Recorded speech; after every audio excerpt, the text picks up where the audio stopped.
Close your eyes for a moment and picture yourself standing at the edge of an ancient ruin. The air is warm, carrying the faint scent of dust and time. Before you, weathered stone walls rise from the earth, their surfaces etched with patterns that seem to pulse with secrets. The silence is profound, broken only by the soft rustle of wind weaving through crumbling arches. Now, let a question settle into your mind. What if this city, this marvel of human ingenuity, wasn't built by human hands at all? What if, instead, it was uncovered, dug up from the earth like a treasure hidden by the ages? The idea that humanity's greatest metropolises were inherited, not constructed, is a whisper from the past that challenges everything we believe about our history. It's a concept so audacious, so mind-bending, that it forces us to pause and question the very foundations of civilization. Tonight, as you drift towards sleep, we'll embark on a journey through 12 controversial claims that suggest cities were unearthed, not built. Each claim is a piece of a cosmic puzzle, a thread in a tapestry woven from mystery and wonder. Let's begin with a single, haunting question. What if the Earth holds secrets older than humanity itself? This notion is not just a curiosity, it's a provocation. It stirs the imagination, pulling us into a labyrinth of possibilities where the past is not what it seems.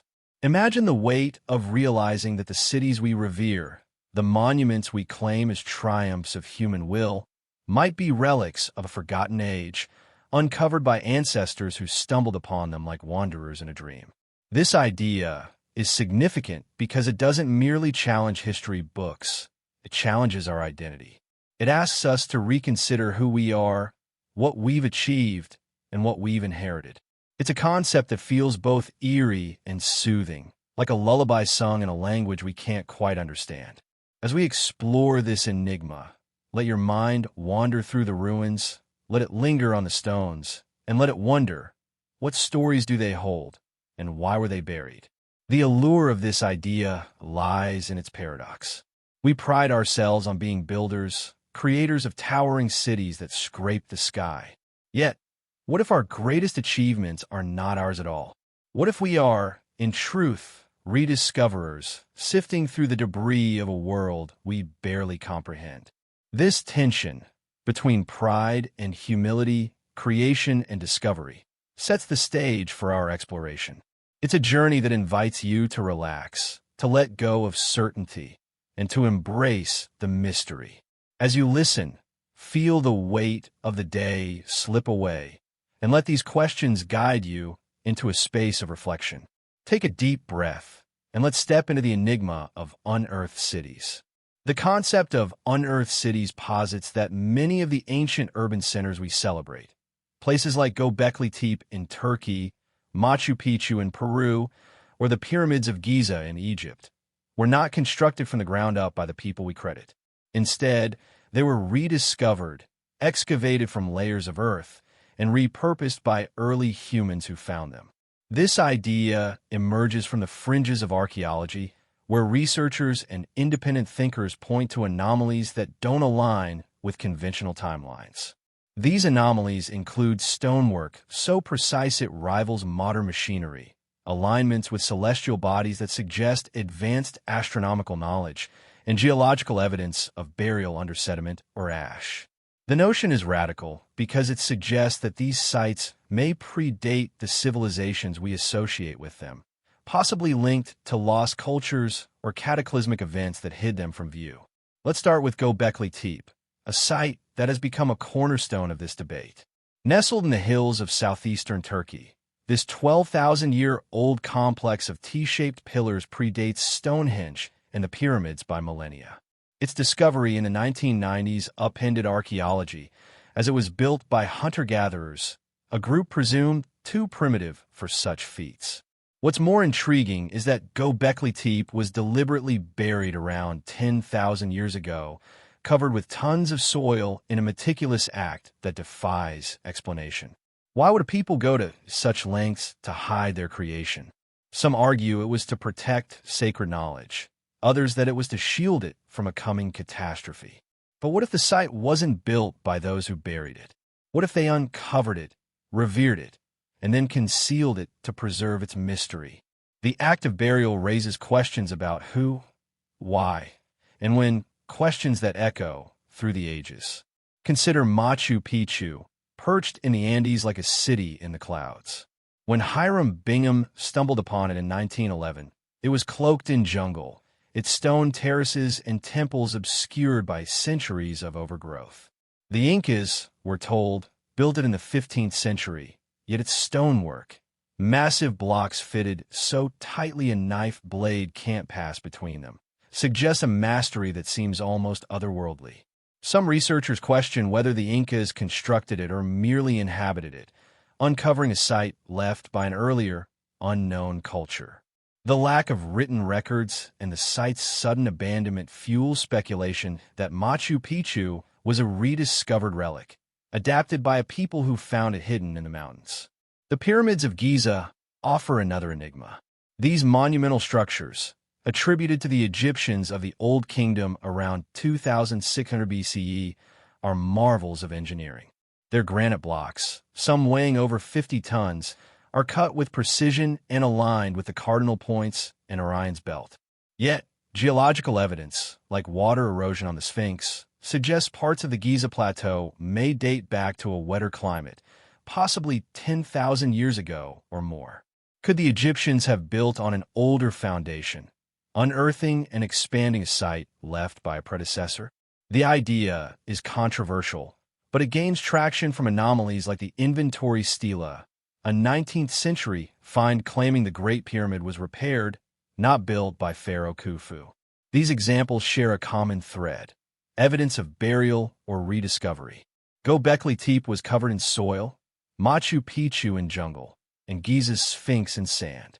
Alternative archaeologists argue this points to a pattern where cities were hidden by natural disasters, human intent, or cosmic events, and later unearthed by cultures who claimed them as their own. The concept draws on myths of lost worlds, like Atlantis or the Sumerian tales of a great flood, which describe advanced cities swallowed by the earth. It also aligns with geological clues, such as sedimentary layers or erosion patterns, that suggest these sites were buried long before their supposed construction. To make this idea more relatable, think of it like finding an old book in your attic. The pages are worn, the language unfamiliar, but it's clear someone wrote it long before you were born. You might add your own notes, claim it as yours, but deep down, you know it belonged to another. So it may have been with ancient cities. Early humans, wandering a post-cataclysmic world, could have stumbled upon ruins, temples, walls, or pyramids, partially buried by time. Lacking the tools to replicate them, they might have cleared the debris, added their own marks, and called them home. This doesn't diminish their ingenuity, it reframes it. They were not just builders, but curators, preserving a legacy they didn't fully understand. The concept also touches on the idea of cyclical history. Mainstream archaeology assumes a linear progression, from caves to villages to cities. But what if civilizations rose and fell before recorded history, leaving behind structures that later humans found? Sites like the underwater Yonaguni Monument in Japan, with its step terraces dated to 10,000 years ago, challenge the linear model. If these are man-made, they suggest a sophisticated culture existed during the last ice age, only to be submerged as seas rose. Such discoveries hint that our history might be a cycle of creation, destruction, and rediscovery, with cities as the enduring witnesses. If cities were dug up, not built, the implications ripple through every facet of human understanding. At its core, this idea rewrites history, dismantling the narrative that we are the architects of civilization's dawn. Instead, it casts our ancestors as scavengers of a grander past, piecing together a world from fragments they didn't create. This shift is humbling, even disorienting. We celebrate the pyramids, the Parthenon, and the Great Wall messed as triumphs of human will. But what if they are echoes of a forgotten age? What if we're living in the shadow of builders whose names were lost to time? This challenges the linear view of progress, the belief that each generation surpasses the last. We imagine ourselves at the pinnacle of achievement, with our skyscrapers and space stations. Yet, the possibility that ancient cities were unearthed suggests a cyclical view, where civilizations rise, flourish, and vanish, only to be rediscovered by those who follow. This cyclical perspective is both unsettling and profound. It implies that our own cities, our own triumphs, could one day be buried by flood, ash, or neglect, waiting for future wanderers to unearth them. Pause for a moment and let this sink in. What would it mean to know that our greatest works might outlive us, only to be claimed by strangers? The existential questions this raises are vast. Are we truly the pinnacle of human achievement, or are we merely tenants in a world shaped by others? The contradiction at the heart of this idea is stark. We take pride in our role as builders, yet we may be rediscoverers, caretakers of a heritage we didn't earn. This tension stirs a quiet unease, a sense that our place in the universe is less certain than we'd like. It's a feeling akin to standing on a cliff at dusk, gazing at stars that might have watched civilizations come and go. What does it mean to live in a world built on borrowed foundations? What does it say about our purpose, our legacy? The implications extend to our relationship with the past. If cities were unearthed, it suggests that history is not a straight line, but a tapestry, woven with gaps and mysteries. Every archaeological dig becomes a detective story, a search for clues to a world we've forgotten. Sites like Göbekli Tepe or the Bosnian pyramids, dismissed by some as anomalies, take on new significance. They become invitations to question, to wonder whether we've overlooked evidence of a deeper past. This challenges the authority of mainstream archaeology, which often resists ideas that disrupt established timelines. It asks us to balance skepticism with curiosity, to hold space for possibilities that feel almost too wild to be true. Philosophically, this idea touches on the nature of knowledge itself. If our ancestors repurposed cities they didn't build, they lived with a partial truth, weaving myths to explain what they couldn't understand. Are we doing the same? Our science, our history books, our certainties, could they be modern myths, stories we tell to make sense of a world too vast to grasp? The mind-bending aspect is the possibility that truth is layered, hidden beneath the surface like the cities themselves. It's a thought that invites humility, urging us to approach the past with reverence rather than arrogance. The contradiction also has a spiritual dimension.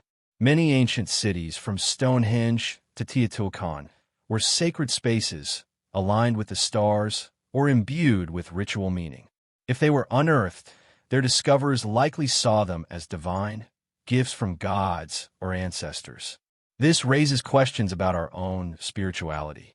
Do we seek meaning in the same way, or have we lost the sense of awe that comes with uncovering the unknown?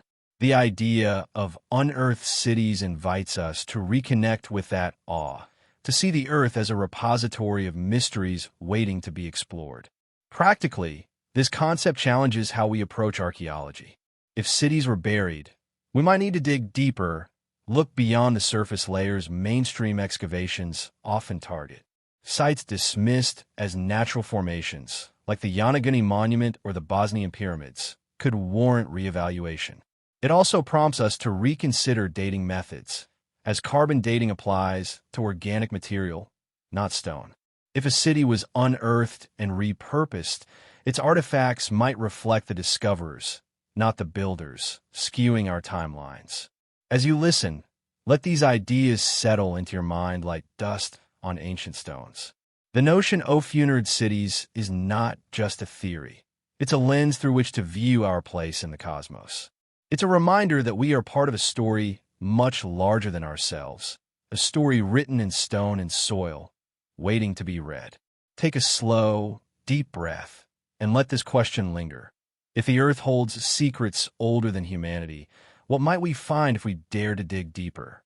As we linger in the enigma of unearthed cities, our minds filled with questions about buried pasts and forgotten builders, let's turn our gaze to the evidence itself.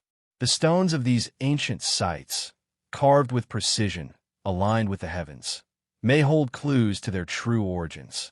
Could they have been shaped by hands far older than we imagine, using tools we can't yet fathom? As you relax into this mystery, let's move forward, exploring the paradox of impossible stonework, with the very fabric of these cities whispers of a time beyond our understanding. Imagine standing before a stone so massive it could crush a house, its surface smooth as glass, its edges carved with a precision that feels almost unnatural. The air around you is still, heavy with the weight of centuries, and as you run your fingers along the stone's seamless joints, a question forms in your mind. How could this have been made? Sites like Punku in Bolivia or the Great Pyramid in Egypt present us with stonework so extraordinary, so defiant of the tools we attribute to ancient humans, that it feels like a message from a forgotten world.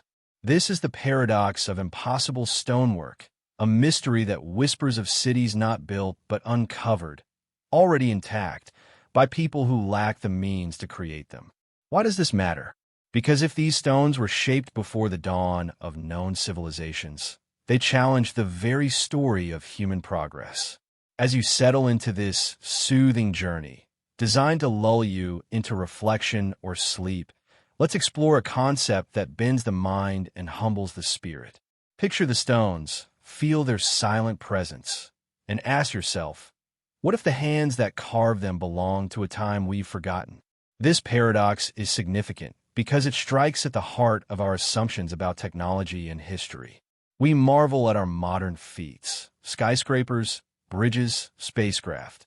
Yet here are ancient blocks, some weighing hundreds of tons, fitted together with such precision that a sheet of paper cannot slip between them. The idea that these were not crafted by the cultures we credit, but were instead part of pre-existing structures unearthed by later peoples, is both eerie and captivating. It's like finding a masterpiece in an attic, painted by an artist whose name has vanished. The stones stand as silent witnesses, their perfection a challenge to our understanding of the past. As we delve into this enigma, let your mind drift through the ruins, let the mystery wrap around you like a soft blanket, and let's uncover the secrets these stones might hold. Take a deep breath and step into the paradox of impossible stonework. The allure of this concept lies in its tension. We see ourselves as the architects of civilization, the masters of tools and innovation. Yet, what if our greatest monuments are relics of a lost era, discovered by ancestors who could only marvel at their craftsmanship? This contradiction between our pride as creators and the humbling possibility that we're rediscoverers sets the stage for a journey through time. It's a journey that invites you to relax, to let go of the day's certainties, and to embrace the unknown. As you listen, feel the weight of the stones, imagine their stories, and let this question linger. Could the past be hiding truths we're only beginning to grasp? The paradox of impossible stonework centers on archaeological sites where the masonry appears far too advanced for the technological capabilities of the cultures credited with their creation. These sites, scattered across the globe, feature stones cut, shaped, and placed with a precision that seems to defy the copper chisels, wooden rollers, and manual labor we associate with ancient societies. The idea is not merely that these structures are impressive, but that their construction raises questions about who built them, when, and how. Alternative theorists, often at odds with mainstream archaeology, argue that such stonework could not have been crafted by the tools of the Bronze Age or earlier. Instead, they propose that these stones were part of pre-existing cities, buried by time or catastrophe, and later unearthed by cultures who repurposed them, claiming them as their own. Let's begin with Punku, a site in Bolivia that has become a touchstone for this paradox.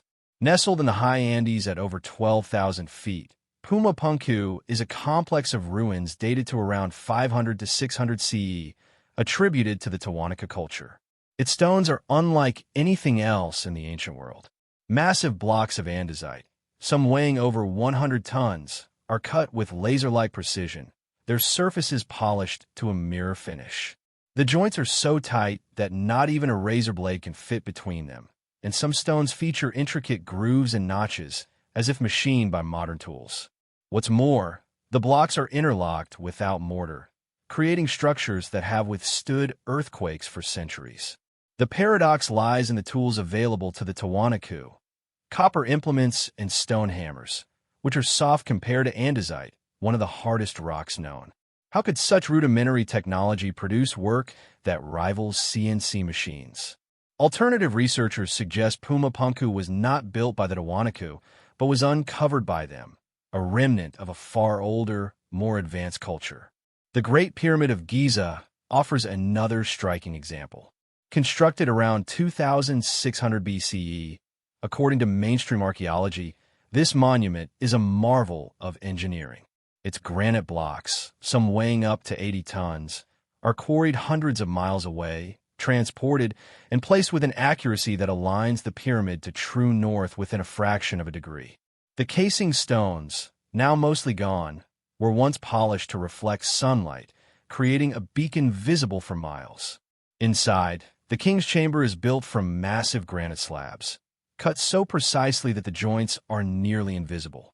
The pyramid's alignment with Orion's belt and its mathematical proportions, encoding ratios like pi and the golden mean, suggest a knowledge of astronomy and geometry far beyond what we attribute to the Old Kingdom Egyptians. Yet the tools of the time were copper saws, wooden sleds, and manpower. Could these have achieved such feats? Some theorists argue the Egyptians inherited the pyramid, unearthing and repairing a structure built by an earlier, unknown civilization. Geological evidence, like weathering patterns on the Sphinx, suggesting a wetter climate 10,000 years ago, supports the idea that parts of Giza predate the pharaohs. Sacsayhuaman in Peru adds another layer to the paradox. This Incan fortress, dated to the 15th century, features walls of limestone and andesite blocks, some weighing over 200 tons. The stones are fitted together like a jigsaw puzzle, with no mortar. Their irregular shapes interlocking so perfectly that the walls seem to flow like liquid stone. The precision is astonishing. Curves and angles match flawlessly, and the blocks are so heavy that modern cranes would struggle to lift them. The Incas, known for their bronze tools and alpaca-powered transport, could not have quarried, shaped, and placed these stones with such accuracy, some argue. Instead, Sacsayhuaman may have been a rediscovered site, its walls uncovered by the Incas who built their city of Cusco around it. Local legends speak of older builders, giants or gods, who left the stones for future generations. These sites share a common thread: stonework that pushes the boundaries of what we believe ancient humans could achieve. The paradox is not just in the precision, but in the scale. Moving a 100-ton block requires not only tools but logistics, quarrying, transport, and placement, all without wheels, pulleys, or iron. Mainstream archaeology explains this through manpower and ingenuity, citing evidence like quarry marks and worker camps. Yet, alternative theorists point to anomalies: drill holes in granite too perfect for copper tools, surfaces polished beyond manual capability, and weathering patterns suggesting ages far older than official dates. For instance, the Baalbek Trilithon in Lebanon, 3 limestone blocks, each weighing 800 tons, is dated to Roman times, yet its foundation stones show erosion consistent with millennia of exposure. Could these be relics of a pre-Roman culture, unearthed and incorporated into later structures? To make this concept more accessible, imagine trying to carve a marble statue with a butter knife. The task is not just difficult, it's implausible. Now scale that to a 100-ton block, shaped to fit another with sub-millimeter accuracy. The paradox emerges when we compare the tools we know to the results we see. Alternative theories suggest these stones were crafted by a lost civilization with advanced technology, perhaps acoustic levitation, electromagnetic tools, or chemical softening of stone. Myths support this. Egyptian texts describe thoths, magic for moving stones, while Andean legends speak of singing rocks in a place. If these cities were buried by floods, volcanic ash, or deliberate entombment, later cultures might have excavated them, marveling at work they couldn't replicating. The concept also draws on geological evidence. Weathering patterns, like those on the Sphinx or Baalbek, suggest exposure to climates different from the historical record. Sedimentary layers at Puma Punku indicate burial under mud, possibly from a catastrophic flood.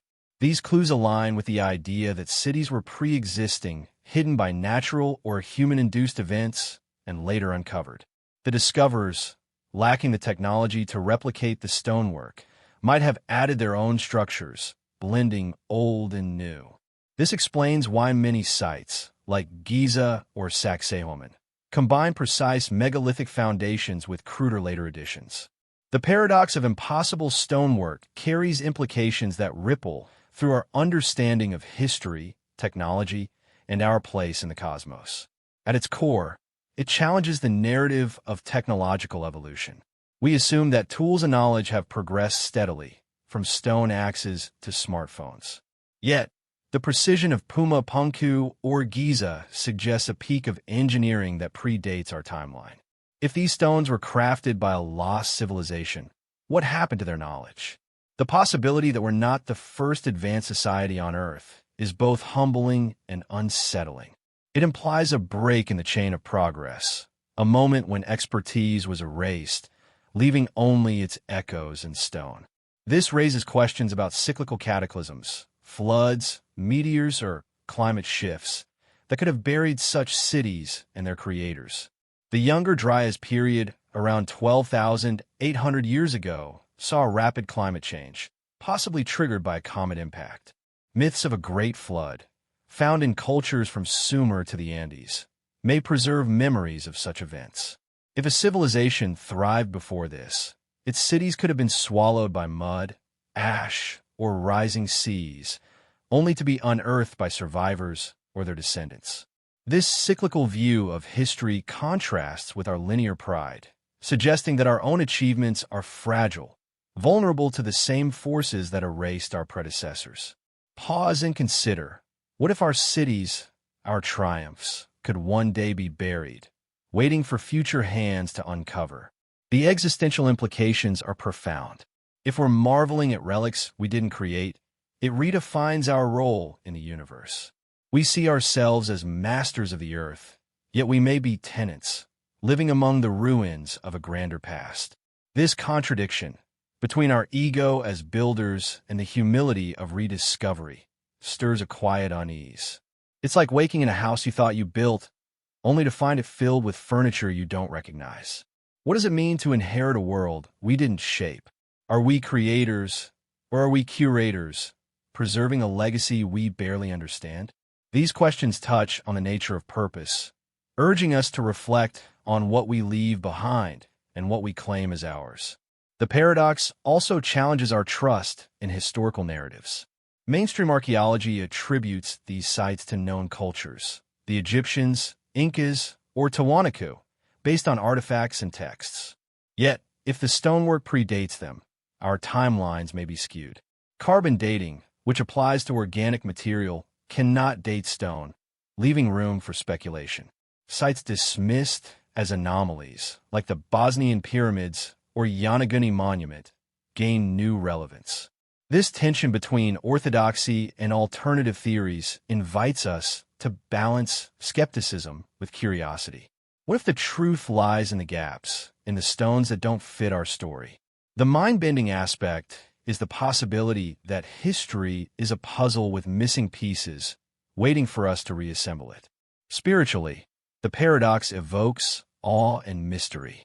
Many of these sites, Giza, Sacsayhuaman, Puma Punku, were sacred spaces, aligned with stars or imbued with ritual significance. If they were unearthed, their discoverers likely saw them as divine, gifts from gods or ancestors. This raises questions about our own connection to the sacred. Do we still seek meaning in the structures we inhabit, or have we traded awe for utility? The stones, with their silent perfection, invite us to reconnect with that sense of wonder, to see the world as a place of hidden truths. Practically, this idea reshapes how we approach archaeology. If stonework suggests pre-existing cities, we might need to dig deeper beyond the layers associated with known cultures. Techniques like ground-penetrating radar or isotopic analysis could reveal older foundations. It also prompts us to reconsider myths as historical clues. Stories of giants or gods building cities may encode memories of advanced predecessors. By listening to these tales, we might uncover new sites buried beneath the Earth's surface. As you listen, let these implications settle into your mind like stones sinking into soft earth. The paradox of impossible stonework is more than a question of technology. It's a mirror reflecting our assumptions, our pride, and our fragility. It's a reminder that the past is not a closed book, but a living mystery, etched in granite and andesite. Take a slow, deep breath and let this thought linger. What if the tools of creation were lost to time, leaving only their masterpieces for us to find? The stones of Puma Punku and Giza stand as silent enigmas, their perfection a challenge to our understanding of the past. As we ponder their origins, let's turn our gaze to the earth itself. If these cities were not built but uncovered, what forces hid them from view? Could the ground beneath our feet conceal cities swallowed by ancient disasters, floods, volcanoes, or cosmic impacts? As you relax into this soothing exploration, let's move forward, uncovering the theory of cataclysmic burial, where the Earth's own story whispers of secrets waiting to be revealed. Picture a city alive with the hum of life, its spires catching the golden light of a setting sun, its streets bustling with voices and footsteps. Now imagine a shadow falling across the horizon, a wall of mud surging forward, or a rain of ash choking the sky. In an instant, the city is gone, swallowed by the earth, its existence erased from memory. The theory of cataclysmic burial suggests that many ancient cities met such fates, buried by natural disasters, floods, volcanic eruptions, or meteor strikes, only to be rediscovered by later humans, who gazed upon their ruins with awe and wonder. This idea is gripping because it paints a world far more volatile than we imagine, a place where entire civilizations could vanish overnight, leaving only whispers in the soil. As you settle into this soothing exploration, designed to guide you towards sleep or deep reflection, let's delve into a concept that stirs both fascination and unease. Close your eyes, feel the weight of the Earth's secrets, and ask yourself, what if the ground beneath us holds the graves of forgotten worlds? This theory is significant because it challenges our sense of security, our belief that the cities we build are eternal. It suggests that the Earth is not a passive stage, but an active force, capable of reshaping human history in a single, devastating moment. The notion that ancient urban centers were buried and later unearthed reframes our ancestors not as bold creators, but as survivors, sifting through the debris of a lost age. It's a concept that feels both haunting and calming, like the rhythm of waves lapping at a shore, carrying stories of what was and what might be. As we journey through this mystery, let your mind wander across ancient landscapes. Let it linger on the forces that shaped them, and let this question settle into your thoughts. Could the Earth have hidden its greatest cities, waiting for us to find them? Take a slow, deep breath and step into the theory of cataclysmic burial. The allure of this idea lies in its paradox.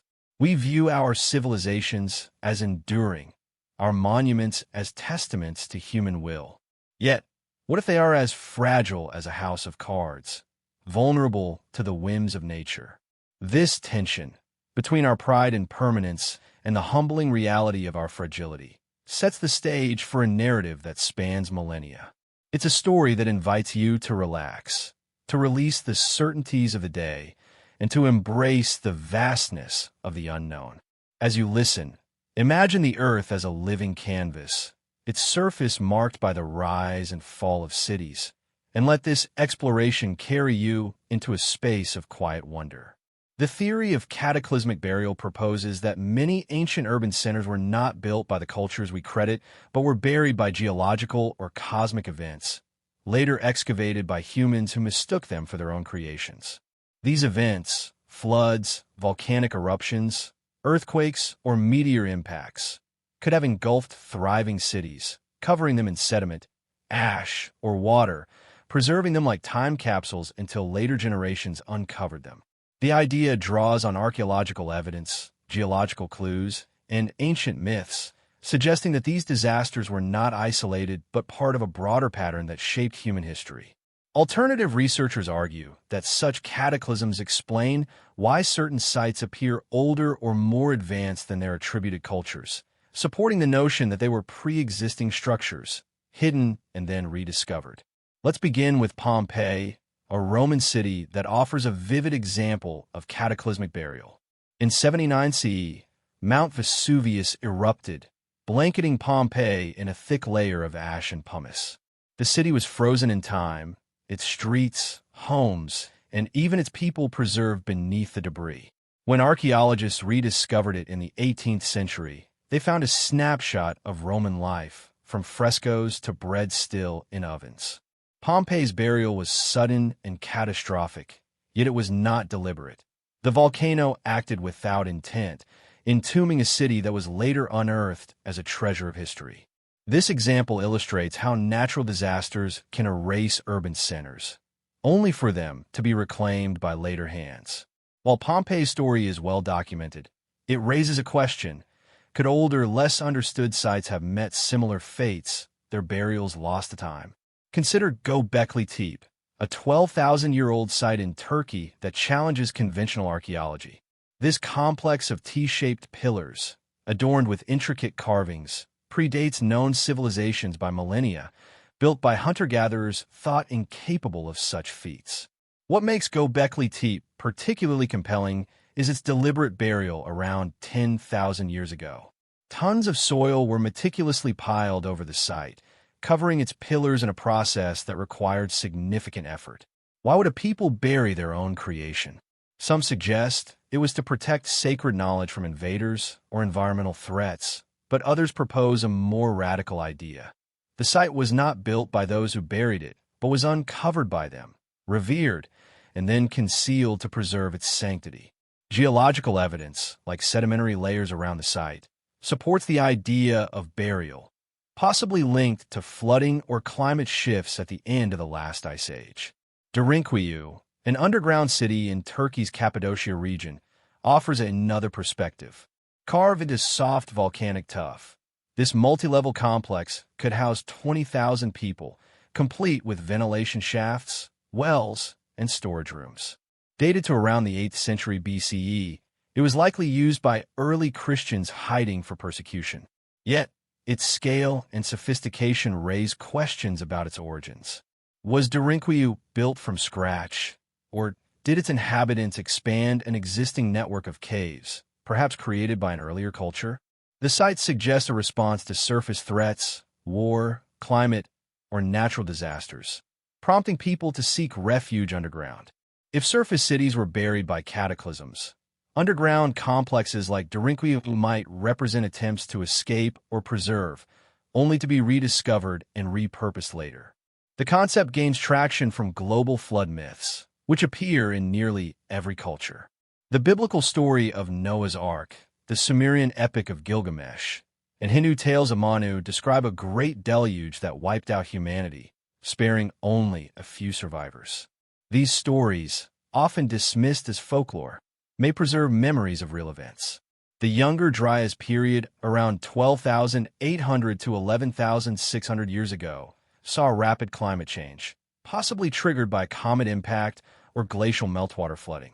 Geological evidence, like meltwater channels in North America and sediment layers in the Black Sea, supports the idea of massive floods that could have buried coastal cities. Sites like the underwater Yanagani Monument in Japan, with its step terraces dated to 10,000 years ago, suggest urban structures submerged as sea levels rose. If these were cities, their burial by water aligns with the cataclysmic theory, their rediscovery a testament to human curiosity. Other disasters like volcanic eruptions and earthquakes also play a role. The Minoan city of Acroterion, Santorini, buried by a volcanic eruption around 1600 BC, mirrors Pompeii's fate, its frescoes and buildings preserved under ash. Earthquakes, common in regions like the Mediterranean or Andes, could have triggered landslides or tsunamis, burying cities in mud or debris. The city of Mohenjo-daro in Pakistan, part of the Indus Valley Civilization, shows signs of flooding and sediment buildup, suggesting it was inundated before its abandonment around 1900 BCE. These examples illustrate how natural forces could entomb urban centers, leaving them for later cultures to unearth. To make this concept relatable, think of a sandcastle on a beach. You build it with care, shaping towers and walls, but a single wave can wash it away, leaving only traces beneath the sand. Centuries later, someone might dig and find your creation, mistaking it for their own. So it may have been with ancient cities. A thriving metropolis, caught in a flood or volcanic blast, could be buried in hours, its streets and temples sealed beneath the earth. Later humans, finding these ruins, might have cleared the debris, added their own structures, and claimed the site as theirs. This doesn't diminish their achievement, it reframes it. They were not just builders but archaeologists, uncovering a past they couldn't fully comprehend. The theory also draws on geological clues. Sedimentary layers, like those at Göbekli Tepe or Mohenjo-daro, indicate burial by water or wind. Volcanic ash, as seen at Pompeii and Akrotiri, preserves sites with eerie precision.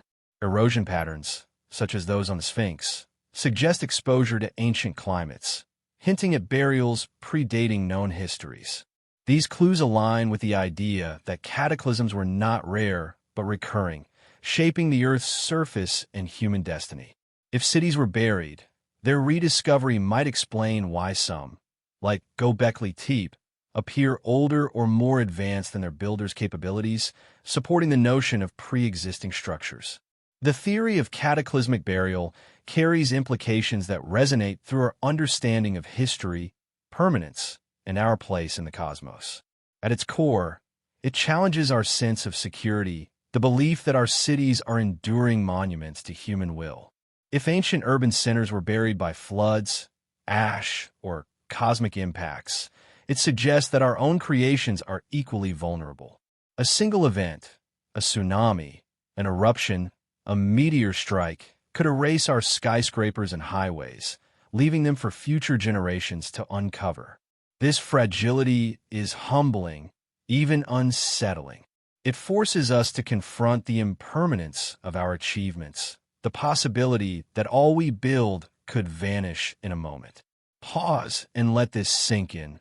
What would it mean to know that our cities, our legacies, are at the mercy of the Earth's whims? This idea reshapes our view of history, suggesting it's not a steady march of progress, but a cycle of creation and destruction. We imagine ourselves at the apex of civilization, our technology a triumph over the past. Yet, if cataclysms buried advanced cities, it implies that others reached similar heights, only to be erased. The Younger Dryas impact hypothesis, for instance, posits a comet strike that triggered global cooling, flooding, and societal collapse. If a civilization thrived before this, its cities could have been buried, their knowledge lost. This cyclical perspective contrasts with our linear pride, raising existential questions. Are we destined to repeat this cycle, building only to fall? Could our history be a story of recovery, not invention, pieced together from the ruins of those who came before? The contradiction at the heart of this theory is profound. We celebrate our progress, our ability to shape the world, yet the Earth's power dwarfs our efforts. The stones of Pompeii, the pillars of Göbekli Tepe, the terraces of Yonaguni, they endure, but their builders do not. This tension between our belief in permanence and the reality of fragility stirs a quiet dread. It's like standing on a shore, watching waves erode the sand, knowing they could one day claim everything you've built. What does it mean to live in a world so transient? Are we creators, or are we survivors, salvaging what the Earth has spared? These questions touch on the nature of existence, urging us to reflect on our purpose and our legacy. The implications also challenge our relationship with the past. If cities were buried, every archaeological dig becomes a journey into the unknown, a search for truths hidden beneath the surface. Sites dismissed as anomalies, like the Bosnian pyramids or the underwater structures of Varka, gain new significance. They invite us to question established timelines, to wonder whether we've overlooked evidence of cataclysmic events. This tension between mainstream archaeology and alternative theories encourages a balance of skepticism and openness. What if the myths of floods and disasters are not mere stories, but echoes of real events? The mind-bending possibility is that our history is incomplete, a puzzle waiting for new pieces to be unearthed. Spiritually, the theory evokes a sense of awe and humility. Many buried cities, like Göbekli Tepe or Akrotiri, were sacred spaces, their designs tied to rituals or the cosmos. If they were rediscovered, their finders likely saw them as divine gifts from gods or ancestors. This raises questions about our own connection to the sacred. Do we still seek meaning in the world around us? Or have we lost the reverence that comes with uncovering the unknown? The earth, with its hidden cities, becomes a repository of mysteries, a reminder that we are part of a story far larger than ourselves. It invites us to approach the past with wonder, to see each ruin as a chapter in a cosmic narrative. Practically, this theory reshapes how we approach archaeology and geology. If cataclysms buried cities, we might need to explore deeper layers, beyond the horizons of known cultures. Techniques like seismic imaging or isotopic analysis could reveal buried structures, while sediment cores might pinpoint ancient floods or eruptions. It also prompts us to reconsider myths as historical clues. Stories of deluges or falling stars, found across cultures, may encode memories of real disasters. By integrating these narratives with science, we could uncover new sites hidden beneath the Earth's surface.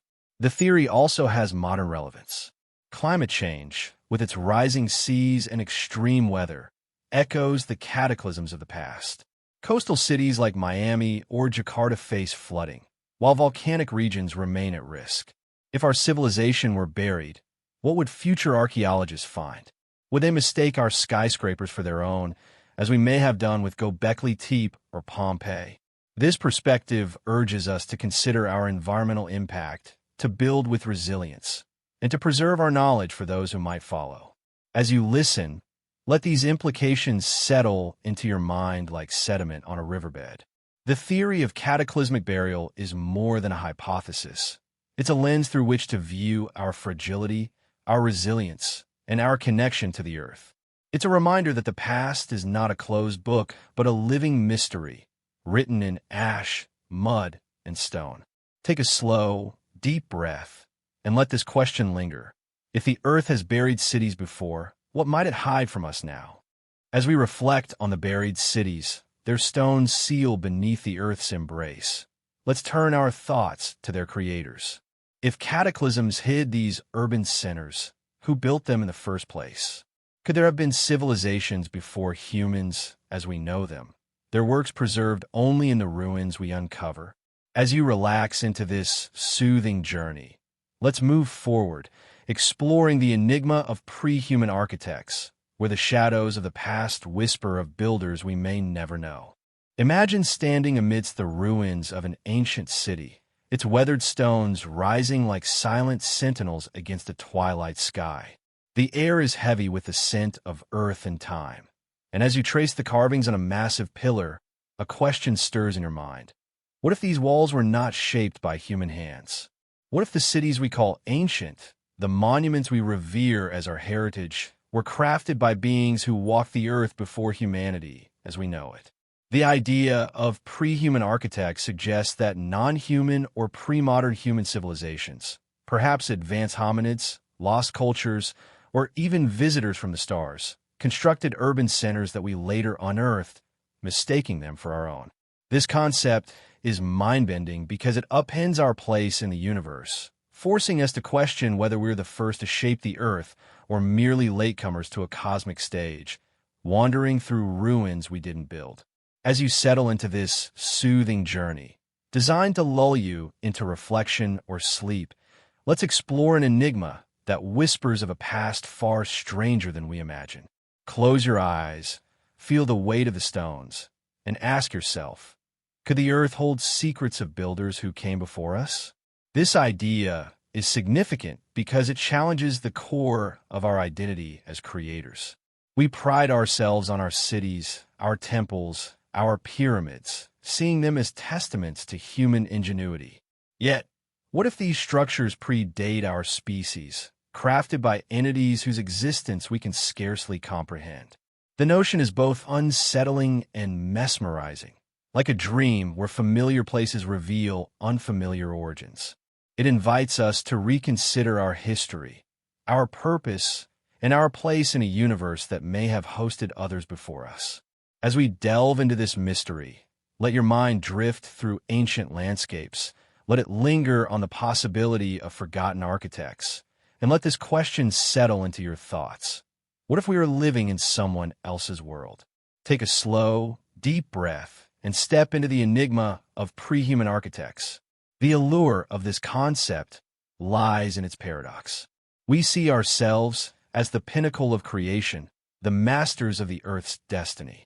Yet, the possibility that we inherited our greatest cities from non-human or pre-human builders suggests we are not the originators, but the inheritors, piecing together a legacy we didn't earn. This tension between our anthropocentric pride and the humbling reality of our secondary role sets the stage for a narrative that spans the boundaries of time and species. It's a story that invites you to relax, to release the certainties of the day, and to embrace the vastness of the unknown. As you listen, imagine the Earth as a palimpsest, its surface inscribed with the marks of countless builders, and let this exploration carry you into a space of quiet wonder. The theory of pre-human architects posits that advanced societies, potentially pre-Homo sapiens hominids, extraterrestrial visitors, or lost human cultures far older than recorded history, constructed urban centers that were later buried and unearthed by modern humans. These societies, possessing technological or intellectual capabilities beyond what we attribute to early humans, left behind structures that defy conventional archaeological timelines. Sites like the Yonaguni Monument in Japan, with its underwater stone terraces, or the massive megaliths of Baalbek in Lebanon, fuel speculation of non-human or pre-human origins due to their age, complexity, and anomalies that challenge our understanding of ancient capabilities. The concept draws on archaeological evidence, geological dating, and mythological traditions, suggesting that these cities were not built by the cultures we credit, but were rediscovered, revered, and repurposed by humans who stumbled upon them. Let's begin with the Yonaguni Monument, an underwater structure off the coast of Japan that has sparked debate since its discovery in the 1980s. Dated to at least 10,000 years ago, when sea levels were lower, this site features stepped terraces, right-angled platforms, and what appear to be carved channels, all submerged beneath the Pacific. The precision of the stonework, with sharp edges and symmetrical forms, suggests intentional design, yet mainstream archaeology often attributes it to natural geological processes. Alternative researchers argue that Yonaguni is a man-made or modified structure, possibly a city or ceremonial site built by a pre-human or early human culture during the last ice age. The age of the site, predating known civilizations, raises questions. Could a sophisticated society have thrived before the rise of Homo sapiens, only to be submerged as glaciers melted?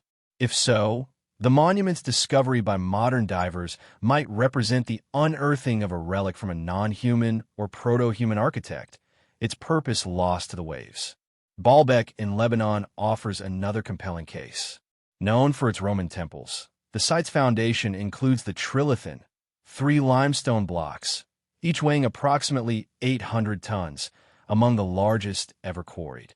Dated to the 1st century CE, the Roman construction sits atop older megalithic layers, with stones showing weathering patterns suggesting exposure thousands of years earlier. The precision of the blocks, cut and placed with minimal gaps, defies the capabilities of Roman tools, which relied on bronze and iron. Some theorists propose that the foundation predates the Romans, built by a pre-human or lost human culture with advanced engineering. Myths of giants or gods building Baalbek, found in local traditions, support this idea, potentially encoding memories of an earlier civilization. If Baalbek's base was unearthed by the Romans, they may have built their temples atop it, claiming the site as their own. The concept also considers the capabilities of pre-Homo sapiens hominids, such as Homo erectus or Neanderthals, who may have been more advanced than we assume.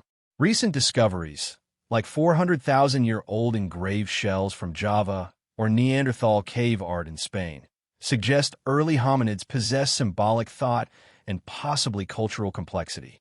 Could they have constructed rudimentary cities or ceremonial sites? The Denisovans, an extinct hominid group known from Siberian fossils, interbred with modern humans and may have shared advanced traits. If such groups built structures buried by time or cataclysms, later humans might have uncovered them, attributing them to their own ancestors. This challenges the assumption that only Homo sapiens could create lasting architecture, opening the door to pre-human builders. Extraterrestrial theories, while speculative, also play a role. Ancient astronaut hypotheses, popularized by figures like Erich von Däniken, suggest that alien visitors constructed or influenced sites like the pyramids of Giza or Puma Punku. These ideas, though controversial, stem from the complexity of certain structures, which seem to exceed known human capabilities. For instance, the Nazca lines in Peru, visible only from the air, or the precise astronomical alignments of Stonehenge, hint at knowledge beyond the tools of their time. While mainstream archaeology dismisses extraterrestrial involvement, the persistence of these theories reflects a broader question. Could non-human intelligences, terrestrial or otherwise, have left architectural legacies that humans later discovered? Mythological traditions bolster the concept. Across cultures, stories of gods, giants, or Titans describe beings who built great cities before humanity's rise.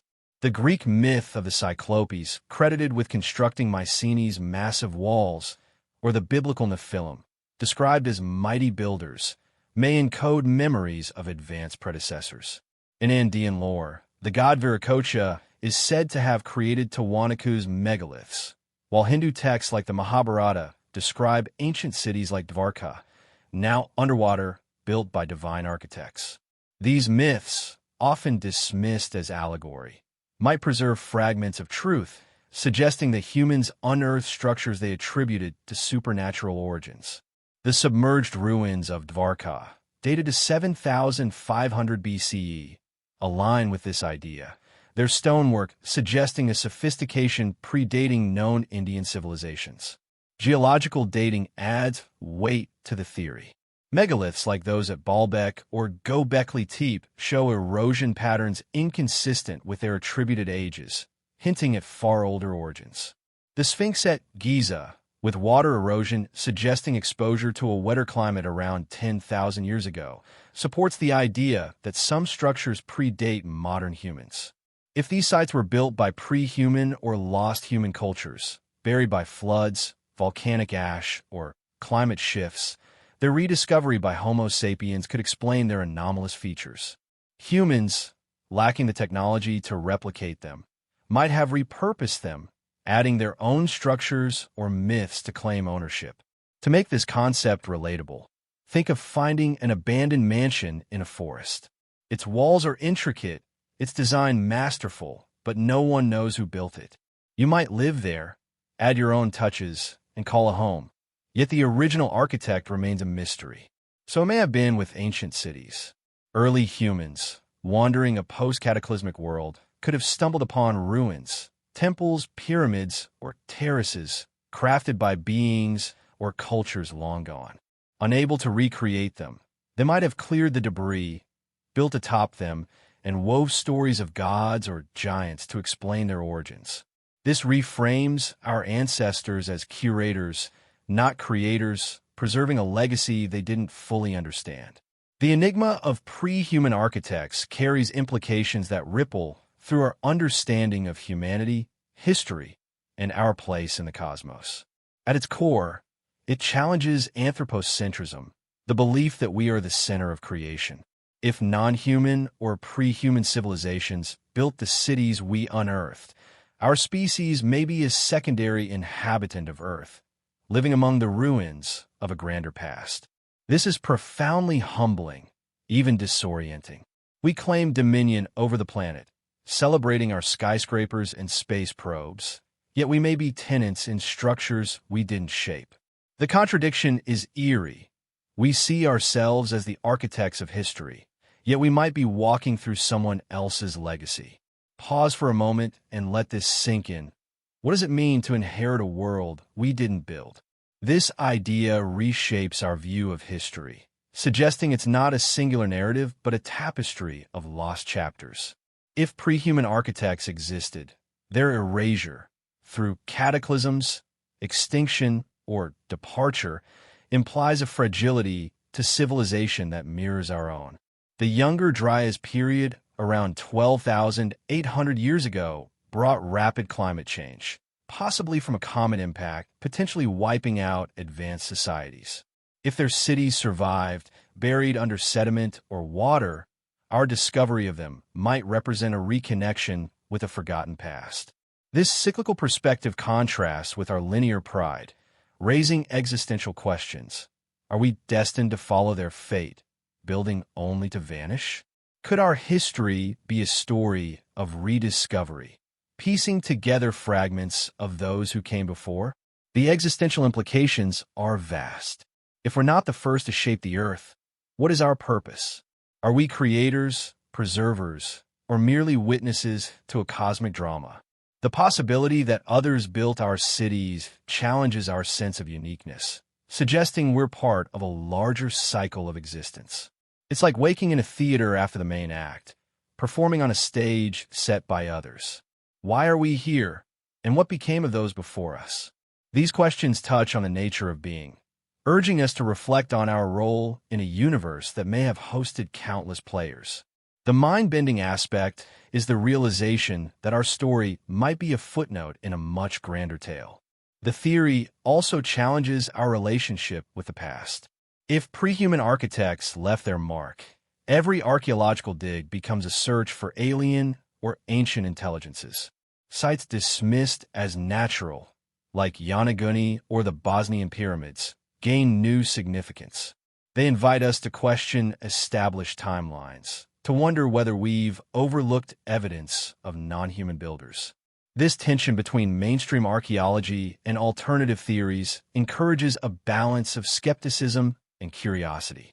What if myths of gods and giants are not mere stories, but echoes of real entities? The possibility that our history is incomplete, a puzzle with missing pieces, stirs a quiet unease, urging us to dig deeper. Spiritually, the Enigma evokes awe and humility. Many ancient sites, Göbekli Tepe, Stonehenge, Dvarka, were sacred spaces aligned with stars or imbued with ritual meaning. If unearthed by humans, their discoverers likely saw them as divine, gifts from otherworldly architects. This raises questions about our own connection to the sacred. Do we still seek meaning in the world, or have we traded off for utility? The stones, with their silent grandeur, invite us to reconnect with that sense of wonder, to see the earth as a repository of mysteries. It's a call to approach the past with reverence, to see each ruin as a bridge to a cosmic past. Practically, this theory reshapes how we approach archaeology and anthropology. If pre-human architects existed, we might need to explore older strata beyond the horizons of Homo sapiens.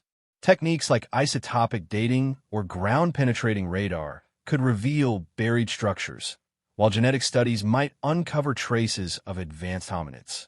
Myths, too, become historical clues. Stories of titans or star beings might guide us to new sites.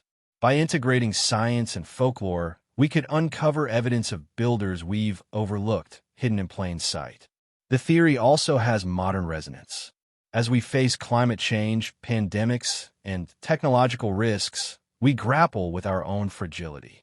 If pre-human civilizations fell, their cities buried, what will future beings find of us? Will they mistake our ruins for their own, as we may have done? This perspective urges us to preserve our knowledge, to build with resilience, and to honor the possibility that we're not alone in the universe's story.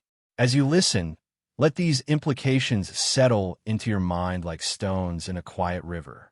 The enigma of pre-human architects is more than a hypothesis.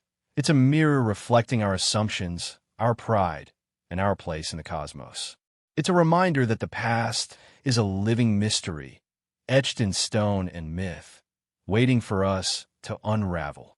Take a slow, deep breath and let this question linger.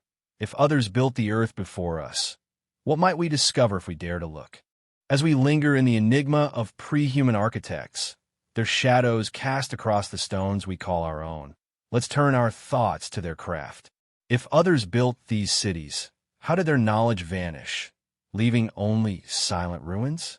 Could they have wielded technologies so advanced they seem like magic to us? As you relax into this soothing journey, let's move forward, delving into the mystery of lost technologies, where the secrets of ancient builders whisper through the ages.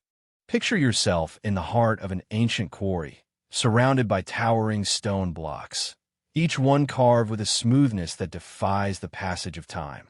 The air is thick with the scent of dust and mystery, and as you touch the surface of a massive slab, you feel a faint vibration, as if it holds the echo of a machine long gone. Imagine a tool so advanced it could slice through granite like butter, shape stone with the precision of a laser, and then vanish without a trace, leaving only its creations behind. The mystery of lost technologies suggests that ancient civilizations, human or otherwise, possessed tools or methods far beyond what we attribute to them, used to craft cities that were later buried and unearthed by those who followed. This concept is significant because it hints at a forgotten chapter of ingenuity, a time when knowledge rivaled or surpassed our own, only to slip through the fingers of history. As you settle into this soothing journey, designed to guide you towards sleep or deep reflection, let's explore an enigma that stirs both wonder and unease. Close your eyes, feel the weight of the stones, and ask yourself, what secrets of creation might the earth still hold? This idea is captivating because it challenges our assumptions about progress, technology, and the limits of human achievement. We pride ourselves on our modern marvels, computers, spacecraft, surgical lasers. Yet the stonework of ancient sites like Sacsayhuaman or the Great Pyramid suggests a mastery we can't fully explain. The notion that these were built with lost technologies, later rediscovered as part of unearthed cities, reframes our ancestors not as primitive builders, but as inheritors of a sophisticated legacy. It's a concept that feels both haunting and calming, like a melody played on an instrument we can't see. As we delve into this mystery, let your mind wander through ancient workshops, let it linger on the tools that shape the past, and let this question settle into your thoughts. Could we have once known more than we do now? Take a slow, deep breath and step into the mystery of lost technologies. The allure of this concept lies in its paradox. We view ourselves as the apex of innovation, the architects of a technological age. Yet, what if our greatest monuments were crafted with methods we've forgotten, by civilizations whose knowledge was lost to time? This tension between our pride in progress and the humbling possibility that we've regressed sets the stage for a narrative that spans the boundaries of history and imagination. It's a story that invites you to relax, to release the certainties of the day, and to embrace the vastness of the unknown. As you listen, imagine the earth as a vault, its depths hiding the tools of ancient masters, and let this exploration carry you into a space of quiet wonder. The mystery of lost technologies refers to hypothesized methods or tools that explain the construction of complex ancient structures, from megalithic walls to precisely carved temples, which seem to defy the technological capabilities of the cultures credited with their creation. These methods, now vanished, might have included advanced engineering, unconventional physics, or even chemical processes used to build cities that were later buried by natural or human-induced events and unearthed by subsequent generations. The concept draws on archaeological anomalies. Drill marks too perfect for primitive tools, stones balanced with improbable precision, or surfaces polished beyond manual capability, suggesting that ancient builders wielded knowledge we no longer possess. Myths, artifacts, and geological clues support the idea that these technologies were real, their loss leaving gaps in our understanding of history. Let's begin with Sacsayhuaman, a fortress above Cusco, Peru, attributed to the Incas of the 15th century. Its walls, made of limestone and andesite blocks, some weighing over 200 tons, are a marvel of engineering. The stones, irregular in shape, are fitted together like a jigsaw puzzle, their joints so tight that a sheet of paper cannot pass between them. The precision is astonishing. Curves and angles align flawlessly, and the blocks are so massive that modern cranes would struggle to move them. The Incas, known for bronze tools and alpaca-powered transport, lacked the means to quarry, shape, and place these stones with such accuracy, according to some researchers. How then were they crafted? Alternative theorists propose lost technologies, such as chemical softening of stone or acoustic levitation. Andean legends tell of a plant extract that could melt rock, while myths describe singing stones into place. If Sacsayhuaman was unearthed by the Incas, its walls might have been built by an earlier culture, their methods lost to time. The Great Pyramid of Giza offers another striking example. Built around 2600 BCE, according to mainstream archaeology, its granite blocks, some weighing up to 80 tons, are cut with sub-millimeter precision and aligned with astronomical accuracy.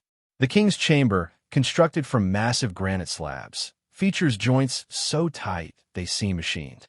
The pyramid's casing stones, now mostly gone, were once polished to a mirror finish, reflecting sunlight across the desert.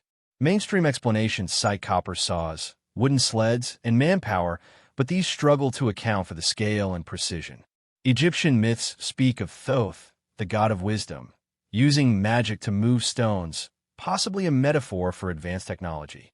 Some theorists suggest electromagnetic energy or sonic tools, pointing to drill marks on granite that resemble modern machining. If the pyramid was part of an older, unearthed city, its builders might have wielded methods we can't replicate, their knowledge buried with the site. Pumapunku in Bolivia deepens the mystery. Dated to 500 to 600 CE and attributed to the Tiwanaku culture, this site features andesite blocks, some over 100 tons, cut with laser-like precision. The surfaces are polished, the joints interlocked without mortar, and some stones bear intricate grooves, as if milled by a machine. The Tiwanaku's copper tools and stone hammers were inadequate for such work, yet the blocks were transported from quarries miles away. Alternative researchers propose technologies like plasma cutting or vibrational energy, citing the site's anomalies, perfectly straight edges, uniform drill holes, and a layout suggesting industrial precision. Geological evidence, like sediment layers indicating burial by mud, suggests Pumapunku was hidden and later uncovered, its advanced stonework a relic of a lost civilization. Archaeological anomalies across the globe support the concept. At Baalbek in Lebanon, the Trilithon's 800-ton limestone blocks, part of a pre-Roman foundation, show weathering patterns suggesting millennia of exposure. In Egypt, the Osirian at Abydos features granite blocks with right-angled cuts and polished surfaces, dated to the Old Kingdom but resembling modern construction. In India, the underwater ruins of Dwarka, dated to 7,500 BCE, include stone anchors and walls suggesting advanced maritime technology. These sites share features, precision, scale, and durability that challenge the tools of their attributed cultures. If they were built with lost technologies, their burial by floods, ash, or deliberate entombment could explain why the methods vanished, rediscovered only as ruins. Myths and texts offer clues to these technologies. The Egyptian Book of the Dead describes words of power that moved stones, while Hindu texts like the Mahabharata mention vimanas and devices that shaped matter. In the Andes, oral traditions speak of a liquid stone, that hardened into place. These stories, often dismissed as allegory, might encode real techniques preserved in cultural memory. For instance, the Antikythera mechanism, a 2,000-year-old Greek device with gears resembling a computer, suggests mechanical knowledge far beyond its time. If such artifacts were common, their loss could reflect a broader collapse of technological expertise. To make this concept relatable, think of a recipe passed down through generations, its ingredients and steps forgotten over time. You might find the dish perfectly prepared, but lack the knowledge to recreate it.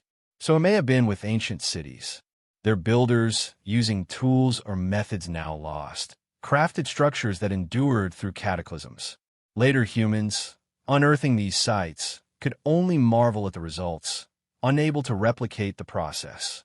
This reframes our ancestors as curators, preserving a legacy they didn't create, their myths a faint echo of the technologies that shaped their world. Geological evidence supports the idea of burial and rediscovery. Sedimentary layers at Pumapunku and Göbekli Tepe indicate flooding or mud flows, while erosion on the Sphinx suggests a wetter climate 10,000 years ago. If cities were buried, their technologies might have been lost in the same events. Floods destroying workshops, volcanoes incinerating tools, or societal collapse erasing knowledge. The rediscoverers, lacking the means to recreate the stonework, might have added cruder structures, blending old and new, as seen in the Roman additions atop Baalbek's megaliths. The mystery of lost technologies carries implications that ripple through our understanding of progress, history, and our place in the cosmos. At its core, it challenges the notion that technological evolution is linear, a steady climb from stone tools to artificial intelligence. If ancient civilizations wielded methods rivaling or surpassing our own, their loss implies a catastrophic break in knowledge, perhaps due to war, natural disasters, or deliberate suppression. This is profoundly unsettling. We celebrate our smartphones and satellites, yet we may have regressed from a peak of ingenuity, our achievements dwarfed by those of a forgotten age. Pause and reflect quietly. What if we are less advanced than our predecessors, standing on the ruins of a knowledge we can't reclaim? This idea suggests a cyclical view of history, where civilizations rise, innovate, and fall, their technologies buried with them. The Younger Dryas period, around 12,800 years ago, brought rapid climate change, possibly from a comet impact, potentially wiping out advanced societies. Flood myths, from the biblical deluge to the Sumerian Gilgamesh, may preserve memories of such events, their cities entombed under water or mud. If these were unearthed, their technologies lost, it implies our own creations are fragile, vulnerable to the same forces. What would future generations find of us if our cities were buried? Would they marvel at our computers, as we do at Pumapunku's stones, unable to fathom their making? This cyclical perspective contrasts with our linear pride, raising existential questions. Are we destined to lose what we've built, our knowledge fading like a forgotten song? The contradiction at the heart of this mystery is stark. We view ourselves as the pinnacle of innovation, yet we may be curators of a lost art, admiring works we can't replicate. This tension between our technological ego and the humility of rediscovery stirs a quiet unease. It's like finding a book in an unknown script, its pages filled with wisdom you can't read. What does it mean to live in a world shaped by technologies we've forgotten? Are we creators, or are we scavengers, piecing together a legacy we didn't earn? These questions touch on the nature of purpose, urging us to reflect on what we value and what we leave behind. The implications also challenge our relationship with the past. If lost technologies built these cities, every archaeological dig becomes a search for forgotten knowledge. Sites dismissed as anomalies, like the Bosnian pyramids or the underwater structures of Varka, gain new significance. They invite us to question established narratives, to wonder whether we've overlooked evidence of advanced methods. This tension between mainstream archaeology and alternative theories encourages a balance of skepticism and curiosity. What if myths of magic or divine tools are not mere stories but echoes of real techniques? The mind-bending possibility is that our history is a puzzle with missing pieces, waiting for us to rediscover. Spiritually, the mystery evokes awe and humility. Many ancient sites, Sacsayhuaman, Giza, Puma Punku, were sacred spaces, their designs tied to rituals or the cosmos. If built with lost technologies, their creators might have seen them as divine, their methods a gift from higher powers. When unearthed, these sites likely inspired reverence, their perfection attributed to gods or ancestors. This raises questions about our own connection to the sacred. Do we still seek meaning in our creations, or have we traded awe for utility? The stones, with their silent precision, invite us to reconnect with that sense of wonder, to see the earth as a repository of mysteries. It's a call to approach the past with reverence, to see each ruin as a testament to a knowledge we might one day reclaim. Practically, this theory reshapes how we approach archaeology and science. If lost technologies existed, we might need to explore new methods, acoustic engineering, electromagnetic analysis, or chemical studies, to uncover their traces. Artifacts like the Antikythera mechanism suggest advanced mechanics, urging us to search for similar relics. Myths, too, become historical clues. Stories of liquid stone or words of power might guide us to new discoveries. By integrating science and folklore, we could unlock techniques that transform our understanding of engineering, energy, or materials. The theory also has modern relevance. As we develop artificial intelligence and quantum computing, we face risks of losing knowledge to digital decay or societal collapse. If ancient technologies were lost, what safeguards can we create to preserve ours? This perspective urges us to document our methods, to build with resilience, and to honor the possibility that future generations might unearth our works, marveling at what we knew. As you listen, let these implications settle into your mind like dust on ancient stones. The mystery of lost technologies is more than a question of tools. It's a mirror reflecting our assumptions, our pride, and our fragility. It's a reminder that the past is a living enigma, etched in granite and myth, waiting for us to unravel. Take a slow, deep breath and let this question linger. If we once knew more than we do now, what might we rediscover if we dare to look? As we ponder the lost tools that shaped the stones of ancient cities, their secrets buried in the earth's embrace, let's turn our thoughts to the cities themselves. If these marvels were crafted with forgotten technologies, why were they hidden from view? Could their burial have been intentional, a deliberate act to preserve them for future hands? As you relax into this soothing journey, let's move forward, exploring the theory of purposeful entombment, where the earth's silence whispers of choices made long ago.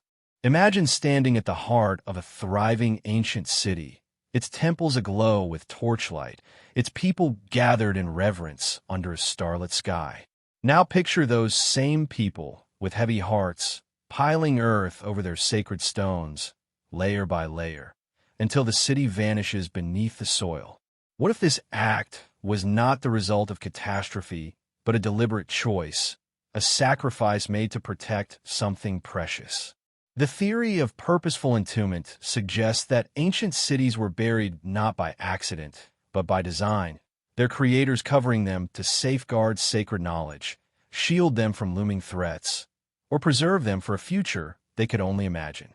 This idea is gripping because it implies a level of foresight, sacrifice, and devotion that challenges everything we assume about ancient motives.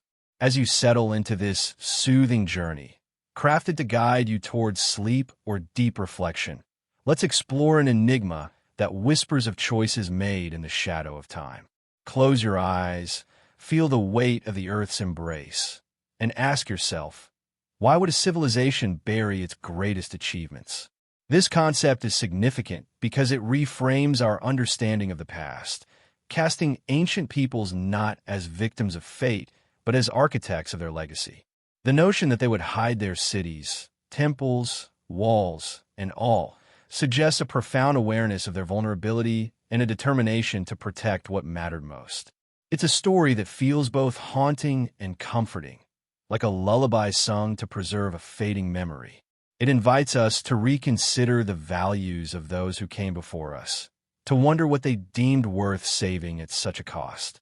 As we delve into this mystery, let your mind wander through buried cities, let it linger on the hands that covered them, and let this question settle into your thoughts. What would you bury to ensure it endures? Take a slow, deep breath and step into the theory of purposeful entombment.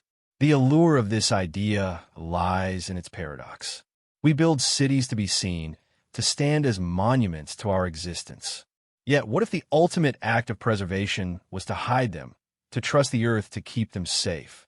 This tension between the desire to create and the need to protect sets the stage for a narrative that spans cultures, eras, and the very essence of human intention. It's a story that invites you to relax, to release the certainties of the day, and to embrace the vastness of the unknown. As you listen, imagine the earth as a guardian, its depths holding the dreams of ancient builders, and let this exploration carry you into a space of quiet wonder. The theory of purposeful entombment posits that certain ancient urban centers, from megalithic complexes to underground cities, were deliberately buried by their creators to protect them from threats, be it invaders, environmental collapse, cultural erasure, or even supernatural forces. Unlike natural disasters that bury cities through floods or volcanic ash, this act was intentional, requiring immense effort and a collective resolve to conceal what was most sacred or valuable. The concept suggests that these cities were later unearthed by subsequent generations, who rediscovered them, repurposed them, and often mistook them for their own creations. The theory draws on archaeological evidence, such as the meticulous burial of sites, as well as myths and traditions that speak of sealed knowledge or hidden places preserved for a time when they could be safely revealed. Let's begin with Göbekli Tepe, a 12,000-year-old site in southeastern Turkey that stands as a cornerstone of this theory.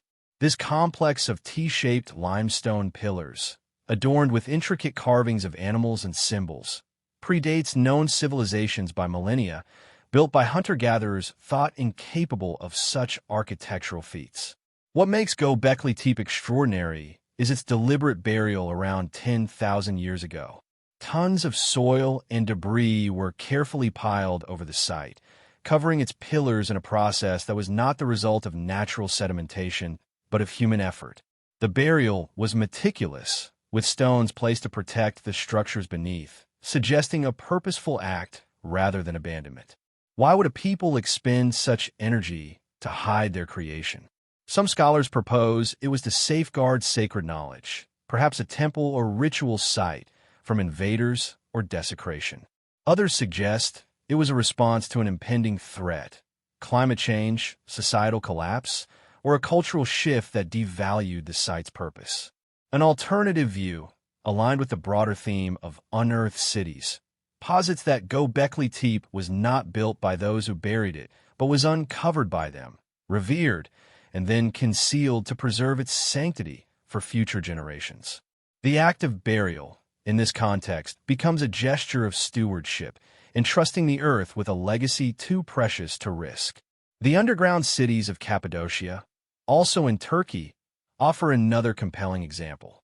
These sprawling complexes, such as Derinkuyu and Kaymakli, were carved in a soft volcanic tuff, creating multi-level networks that could house thousands of people. Dated to around the 8th century BCE, they are often attributed to early Christians hiding from persecution or Phrygians seeking refuge from invaders. Derinkuyu, for instance, extends over 85 meters deep, with ventilation shafts, wells, and chambers for living, worship, and storage. The scale and sophistication of these cities raise questions. Were they entirely built by their attributed cultures, or did their creators expand existing caverns, possibly created by an earlier civilization? The act of carving and concealing these cities underground suggests a deliberate effort to protect their inhabitants or their knowledge from surface threats, war, climate shifts, or cultural upheaval. If these were pre-existing structures, their burial within the earth might reflect an intentional entombment designed to preserve them until a safer era. When later cultures, like the Christians, rediscovered and expanded them, they might have seen them as divine sanctuaries, their origins shrouded in mystery. The concept is further supported by myths of sealed knowledge found across cultures. In Egypt, the legend of the Hall of Records, described in ancient texts and esoteric traditions, speaks of a hidden repository of wisdom beneath the Sphinx or near the pyramids of Giza. This archive, said to contain the knowledge of a lost civilization, was sealed to protect it from unworthy hands or apocalyptic events. While no such chamber has been conclusively found, the myth reflects a belief in purposeful concealment, a deliberate act to preserve something sacred. Similarly, the Hindu Mahabharata describes the city of Dvarka, built by the god Krishna, which was submerged, possibly intentionally, to protect it from destruction. The underwater ruins off India's coast, dated to 7,500 BCE, align with this story, their stonework suggesting a sophistication that challenges conventional timelines. If Dvarka was deliberately hidden, its rediscovery by modern archaeologists might represent the unearthing of a city entombed by its creators. Archaeological evidence of purposeful burial appears in other sites. The Osirian at Abydos, Egypt, a subterranean structure dated to the Old Kingdom, was partially buried with sand and debris, suggesting an effort to conceal it. Its massive granite blocks, cut with precision, hint at an older origin, possibly repurposed by later Egyptians who uncovered it. In Peru, the Chavín de Huántar complex, dated to 1200 BCE, includes underground galleries that were sealed, potentially to protect ritual spaces or artifacts. These examples suggest a pattern. Ancient peoples, aware of their vulnerability, chose to entomb their cities, trusting the earth to guard them. When later cultures unearthed these sites, they might have added their own structures or myths, blending old and new, as seen in the Roman temples atop Baalbek's older megalithic foundation. To make this concept relatable, think of a family heirloom, a cherished object you hide in a safe to protect it from theft or disaster. You might bury it in a secret place, hoping future generations will find it when the time is right. So it may have been with ancient cities. Their creators, facing threats they couldn't overcome, might have covered their temples, pyramids, or caverns, intending them to endure for a future they wouldn't see. Later humans, discovering these sites, could have cleared the soil or stone, marveling at the craftsmanship, and claimed them as their own.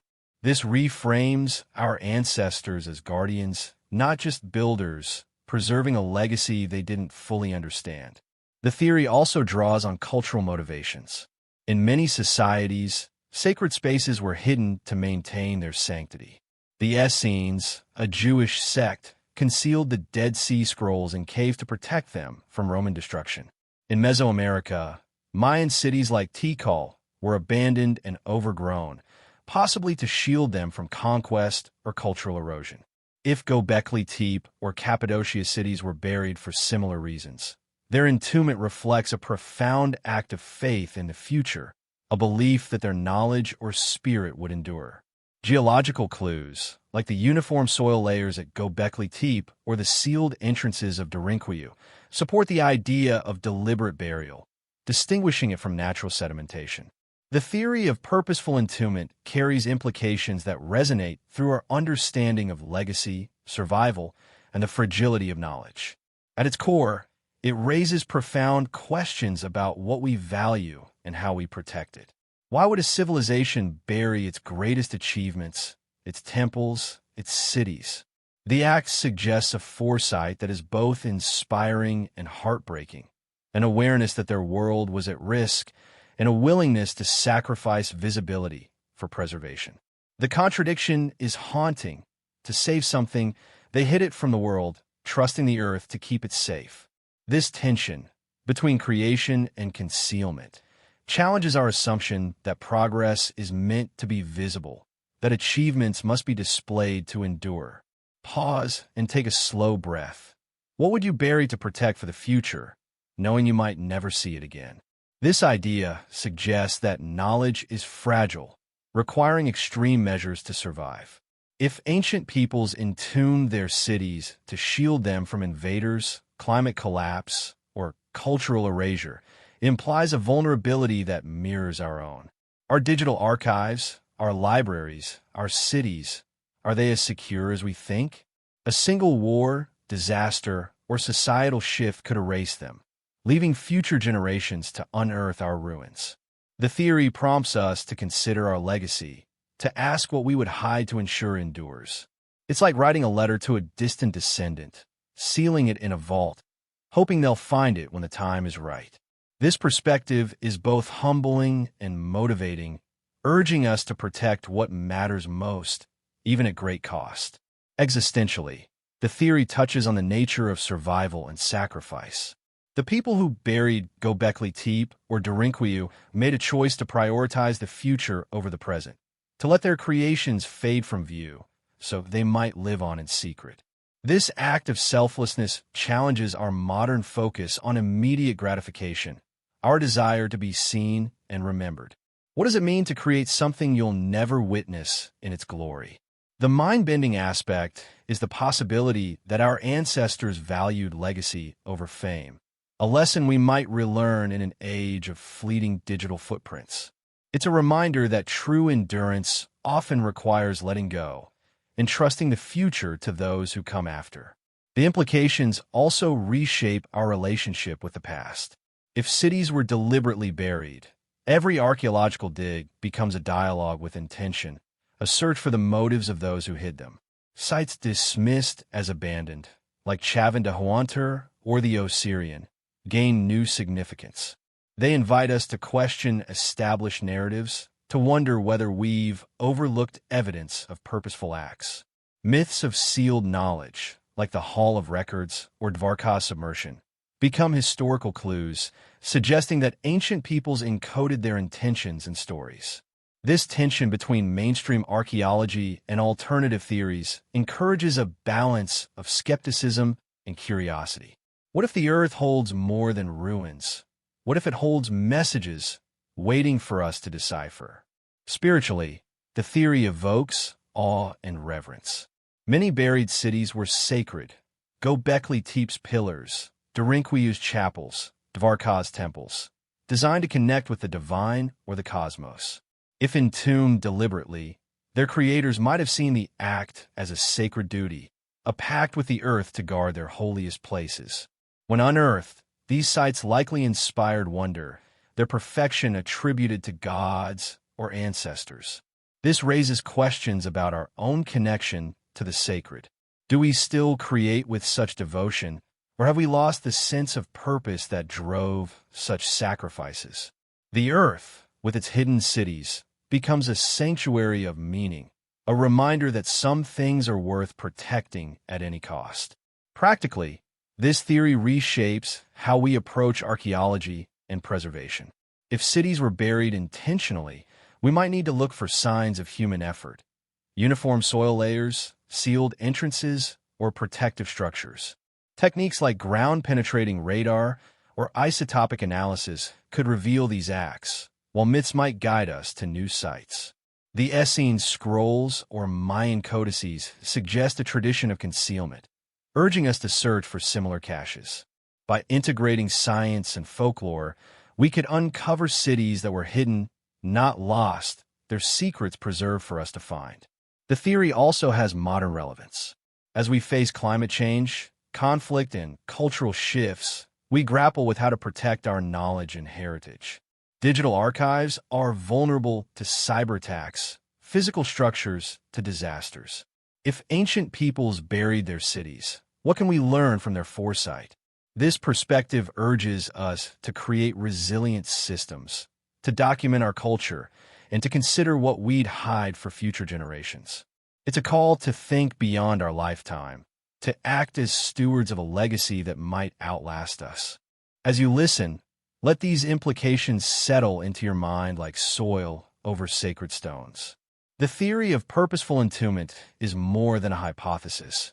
It's a mirror reflecting our values, our fears, and our hopes for the future.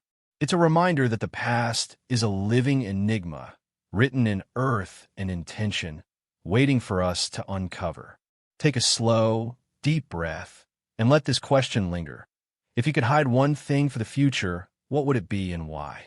As we linger in the mystery of purposeful entombment, the earth heavy with the choices of ancient guardians, let's turn our thoughts to the forces they feared. If cities were hidden on purpose, what threats drove such drastic measures? Could cosmic events, meteors, solar flares, or shifting stars, have shaped their fate, prompting them to seal their legacy? As you relax into this soothing journey, let's move forward, exploring the hypothesis of cosmic catastrophes, where the heavens themselves whisper of secrets buried long ago. Imagine lying beneath a vast, star-filled sky, the air cool and still, when a brilliant streak of light cuts through the darkness. A comet, blazing with cosmic fury, plummets toward the Earth, its impact unleashing a shockwave that shakes mountains and buries cities in an instant. The hypothesis of cosmic catastrophe suggests that such events, meteor strikes, solar flares, or other celestial upheavals, entombed ancient urban centers beneath layers of ash, mud, or water, only for humans to uncover them millennia later, marveling at their ruins. This idea is mind-bending because it ties our history to the whims of the cosmos, reminding us of our smallness in a universe that can reshape our world without warning. Yet, it also speaks to our resilience, our ability to rediscover and reclaim what the stars sought to hide. As you settle into this soothing journey, crafted to guide you towards sleep or deep reflection, let's explore an enigma that bridges the earth and the heavens. Close your eyes, feel the pulse of the cosmos, and ask yourself, could our past have been shaped by forces from beyond our world? This concept is significant because it challenges our sense of control, our belief that we are masters of our destiny. We build cities to endure, to proclaim our presence to the ages, yet a single cosmic event, a falling star, a burst of solar fire, could erase them in moments, leaving only fragments for future hands to unearth. The notion that ancient cities were buried by such catastrophes reframes our ancestors not as builders of eternal monuments, but as survivors, sifting through the debris of a world reshaped by the heavens. It's a story that feels both humbling and awe-inspiring, like gazing at a galaxy and realizing it holds secrets older than time. As we delve into this mystery, let your mind wander across ancient skies, let it linger on the forces that altered them, and let this question settle into your thoughts. What if the stars have written our history in ways we're only beginning to understand? Take a slow, deep breath and step into the hypothesis of cosmic catastrophes. The allure of this idea lies in its paradox. We see ourselves as architects of the earth, our monuments defying time. Yet, the possibility that cosmic forces could bury our greatest works suggests a fragility that humbles our pride. This tension between our desire for permanence and the chaotic power of the universe sets the stage for a narrative that spans the boundaries of science, myth, and existential wonder. It's a story that invites you to relax, to release the certainties of the day, and to embrace the vastness of the unknown. As you listen, imagine the earth as a canvas, its surface scarred by the touch of the cosmos, and let this exploration carry you into a space of quiet reverence. The hypothesis of cosmic catastrophes proposes that extraterrestrial events, meteor strikes, cometary impacts, solar flares, or geomagnetic disturbances, triggered the burial of ancient urban centers, which were later excavated by humans who encountered their ruins. These events could have caused widespread devastation, including tsunamis, fires, climate shifts, or sediment deposition, entombing cities beneath layers of earth or water. The concept links archaeological anomalies, such as sudden abandonment or geological evidence of disruption, to celestial causes, suggesting that these cities were not built by the cultures that unearthed them, but were pre-existing structures, hidden by cosmic forces. The hypothesis draws on scientific theories like the Younger Dryas impact hypothesis, geological data, and ancient myths that describe cataclysmic events, painting a picture of a planet shaped by the stars. Let's begin with the Younger Dryas impact hypothesis, a scientific proposal that has gained traction in recent decades. Around 12,800 years ago, at the end of the last ice age, the Earth experienced a sudden cooling period known as the Younger Dryas, lasting about 1,200 years. Researchers propose that a comet or asteroid fragmented and struck North America, Greenland, or the Atlantic, triggering massive fires, flooding, and an impact winter caused by dust blocking sunlight. The evidence is compelling. Nanodiamonds, microscopic particles formed under extreme pressure, have been found in sediments from this period across multiple continents. Meltwater channels in North America, black mats of charred organic material, and a sudden extinction of megafauna like mammoths align with a cataclysmic event. This impact could have buried coastal or low-lying cities under tsunamis or sediment, preserving them until later humans uncovered them. Göbekli Tepe, a 12,000-year-old site in Turkey, aligns with this timeline. Its deliberate burial, covered by tons of soil, might reflect a response to such a catastrophe, perhaps to protect sacred pillars from further destruction or to mark a site abandoned after a cosmic upheaval. If Göbekli Tepe was pre-existing, its unearthing by hunter-gatherers could explain its advanced stonework, a relic of a civilization lost to the stars. The Carolina Bays in North America offer another intriguing clue. These elliptical depressions, scattered across the southeastern United States, number in the hundreds of thousands and are dated to around the Younger Dryas period. Their uniform orientation and raised rims suggest they are impact craters or secondary effects of a comet strike, possibly caused by shock waves or debris. Some researchers argue that nearby settlements, now buried under sediment, could have been obliterated or covered by the event. While no major urban sites have been conclusively linked to the bays, their proximity to ancient Native American settlements raises the possibility that early cities or ceremonial centers were buried, later rediscovered by indigenous peoples or modern archaeologists. The bay's geological signature, layers of sand and clay, supports the idea of rapid burial, consistent with a cosmic catastrophe. Yonaguni Monument in Japan, an underwater structure dated to 10,000 years ago, provides further evidence. Submerged off the Ryukyu Islands, this site features stepped terraces, right-angle platforms, and carved channels, suggesting human or intentional design. Its depth, over 25 meters below sea level, aligns with the post-ice age sea level rise, possibly triggered by glacial meltwater from a cosmic impact. If Yonaguni was a city or ritual site, a comet-induced tsunami could have buried it under water and sediment, preserving its stonework until divers rediscovered it in the 1980s. The site's anomalies, sharp edges, and symmetrical forms hint at a sophistication predating known cultures, supporting the idea that it was built by a lost civilization, entombed by cosmic forces and unearthed by modern exploration. Ancient texts and myths reinforce the hypothesis. The Sumerian epic of Gilgamesh, one of the oldest written stories, describes a great flood sent by the gods, with storms and darkness engulfing the world. Similar narratives appear in the biblical story of Noah, the Hindu tale of Manu, and indigenous accounts from the Americas, all depicting a deluge that wiped out humanity. These stories, often dismissed as allegory, may preserve memories of real events, tsunamis or floods triggered by a comet strike or climate shift. The Popol Vuh, a Mayan text, speaks of time when the sky fell, possibly referencing a meteor impact.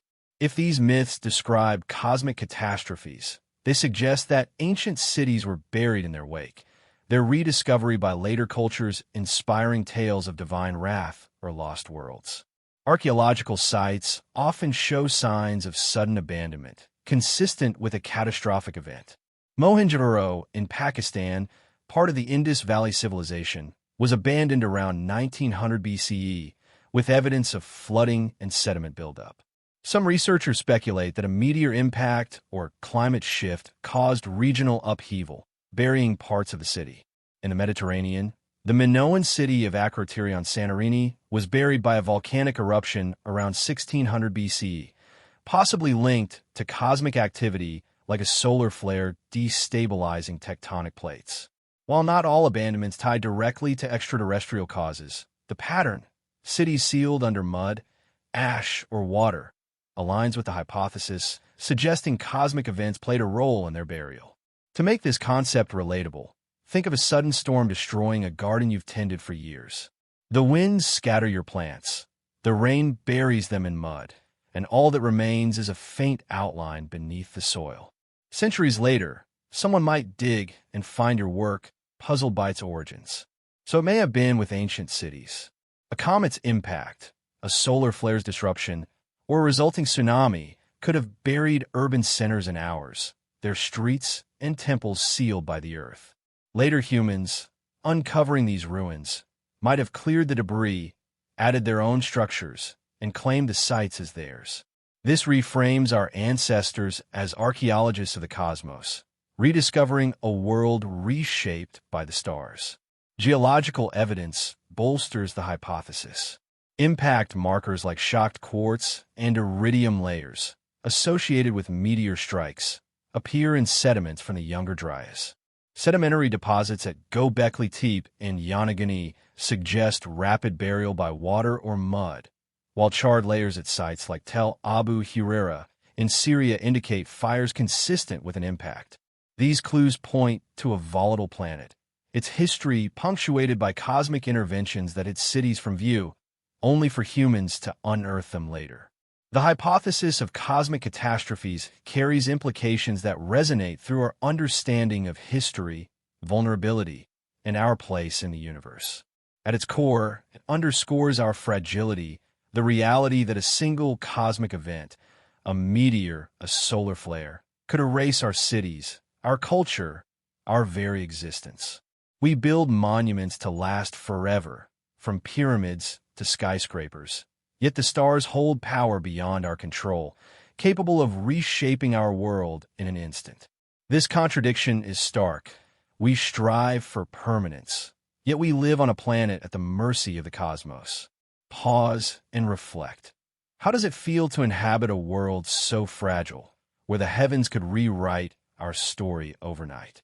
This idea suggests a cyclical view of history, where civilizations rise, thrive, and fall under cosmic forces. The Younger Dryas impact, if true, may have obliterated advanced societies, their cities buried under sediment or water. If we unearthed their ruins, it implies our own achievements are equally transient, vulnerable to the next celestial event.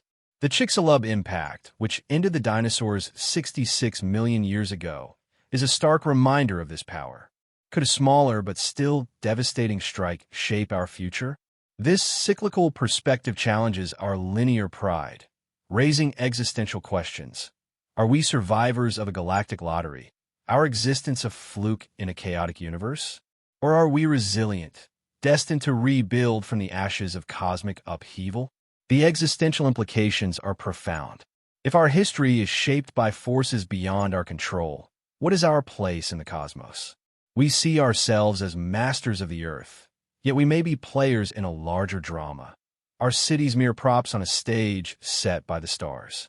This is both humbling and liberating. It diminishes our ego but highlights our tenacity. The people who unearthed Göbekli Tepe or Yonaguni didn't succumb to despair. They reclaimed the ruins, weaving them into their own stories. What does it mean to live in a universe that can erase us, yet allows us to rediscover and endure? The mind-bending aspect is the possibility that our story is not ours alone, but part of a cosmic tapestry, woven with threads of destruction and renewal. The hypothesis also reshapes our relationship with the past. If cosmic catastrophes buried cities, every archaeological dig becomes a search for the scars of the stars. Sites dismissed as natural, like the Carolina Bays or Yonaguni, gain new significance.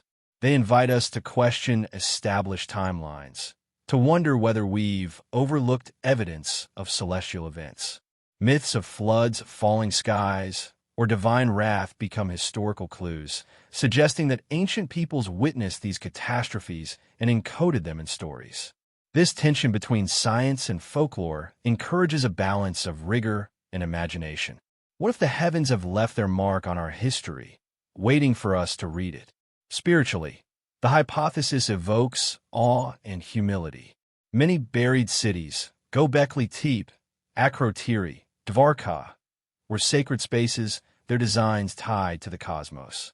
If destroyed or hidden by celestial events, their rediscovery might have inspired reverence, their ruins seen as messages from stars. This raises questions about our own connection to the universe. Do we still look to the skies with wonder, or have we forgotten the power they hold? The Earth, with its hidden cities, becomes a testament to our place in a vast, unpredictable cosmos, urging us to approach the past with respect and curiosity.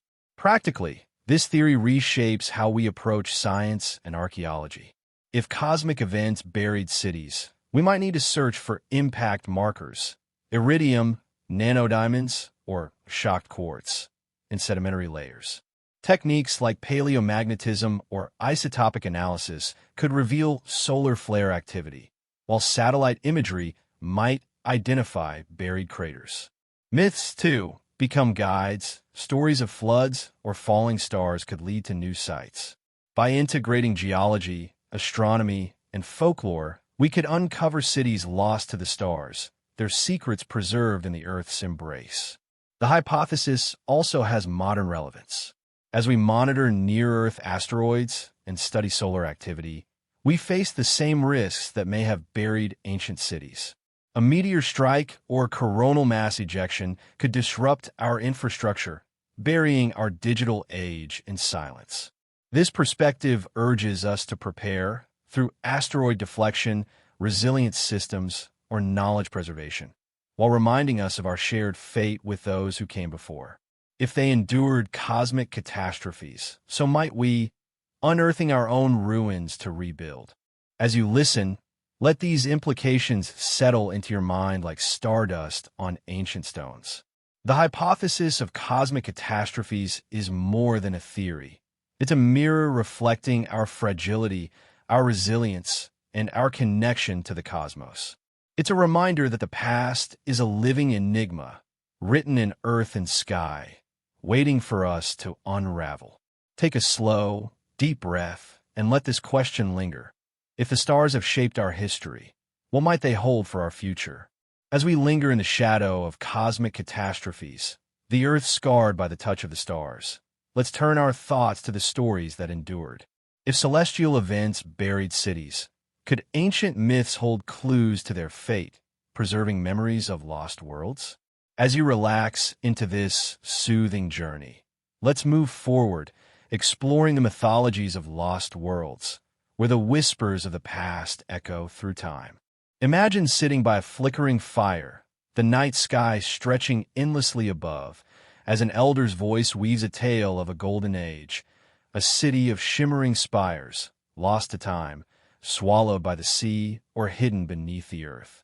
Across cultures, from the misty shores of Greece to the jungles of Mesoamerica, such stories persist. Atlantis, Mu, Shambhala, realms of wonder that vanished, leaving only whispers in their wake.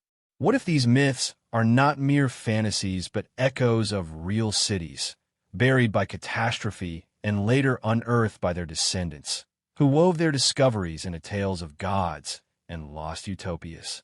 The mythologies of lost worlds are significant because they bridge the gap between oral tradition and archaeology, suggesting that our ancestors preserved memories of a forgotten past in the stories they told. This idea is captivating because it invites us to see myths as history in disguise, a shared thread of human experience that connects us to cities we may have rediscovered. As you settle into this soothing journey, crafted to guide you towards sleep or deep reflection, let's explore an enigma that binds the human spirit to the mysteries of the earth. Close your eyes, feel the warmth of ancient fires, and ask yourself, could our legends hold the keys to cities lost and found? This concept is profound because it challenges us to reconsider the stories we've dismissed as folklore, to see them as potential windows into a deeper past. We live in an age of science, seeking truth in data and artifacts. Yet the tales of Atlantis or Dvarka might carry truths that science alone cannot uncover. The notion that these myths describe buried cities, unearthed by early humans who transformed their discoveries into narratives of divine or utopian origins, reframes our ancestors as historians of survival, their stories a testament to resilience. It's a concept that feels both haunting and comforting, like a lullaby that carries the weight of forgotten worlds. As we delve into this mystery, let your mind wander through ancient tales, let it linger on the cities they describe, and let this question settle into your thoughts. What truths might our myths be hiding? Take a slow, deep breath and step into the mythologies of lost worlds. The allure of this idea lies in its paradox. We seek to understand our history through excavation and analysis, yet the answers may already exist in the stories we've told for millennia. This tension between our reliance on empirical evidence and the wisdom encoded in folklore sets the stage for a narrative that spans cultures, eras, and the very essence of human memory. It's a story that invites you to relax, to release the certainties of the day, and to embrace the vastness of the unknown.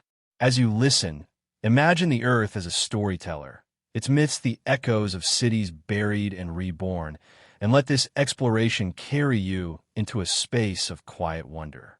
The mythologies of lost worlds propose that ancient stories of vanished civilizations, Atlantis, Mu, Lemuria, Shambhala, or Dvarka, encode historical truths about real cities that were buried by natural or cosmic catastrophes and later unearthed by humans who wove their discoveries into tales of gods, heroes, or utopias. These myths, passed down through oral traditions and later written texts, may preserve memories of advanced urban centers that were hidden by floods, earthquakes, or other events, only to be rediscovered by later generations who interpreted them through the lens of their own beliefs. The concept bridges archaeology and mythology, suggesting that sites like the submerged ruins of Yonaguni or the underwater city of Dvarka align with these stories, their rediscovery inspiring narratives that have endured for millennia.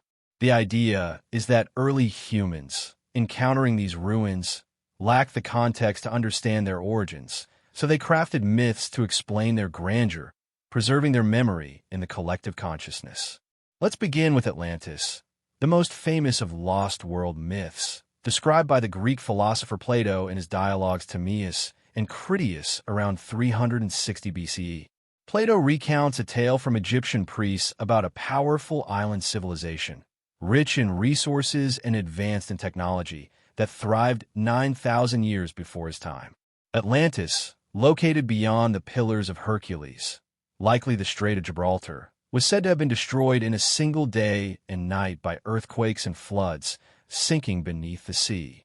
While mainstream scholars view Atlantis as a philosophical allegory, alternative researchers argue it reflects a real Mediterranean or Atlantic civilization, possibly linked to the Minoan culture on Crete and Santorini, which was devastated by a volcanic eruption around 1600 BCE. The eruption buried the city of Akrotiri under ash, preserving its frescoes and buildings, much like Pompeii. If Akrotiri or similar sites were rediscovered by later Greeks, their advanced architecture, multi-story buildings, plumbing, and art might have inspired tales of a sunken utopia. Plato's description of concentric canals and a central temple aligns with Minoan urban planning, suggesting that Atlantis could be a mythologized memory of a buried city, unearthed and reinterpreted by those who found its remnants. The Hindu epic Mahabharata offers another compelling example through the story of Dvarka, the city of Lord Krishna. Described as a golden metropolis with advanced technology and maritime prowess, Dvarka was said to have been submerged by the sea after Krishna's departure. Archaeological discoveries off the coast of Gujarat, India, have uncovered underwater ruins dated to around 7,500 BCE, including stone walls, anchors, and pottery, suggesting a sophisticated coastal city. The site's depth and age align with post-ice age sea level rise, possibly triggered by glacial meltwater or tsunami. If Dvarka was buried by such an event, its rediscovery by ancient Indians could have inspired the Mahabharata's account, transforming a real city into a divine legend. The precision of the underwater stonework, with fitted blocks and planned layouts, supports the idea that it was a significant urban center, its memory preserved in myth when humans encountered its submerged ruins. Yonaguni Monument in Japan provides a modern archaeological parallel.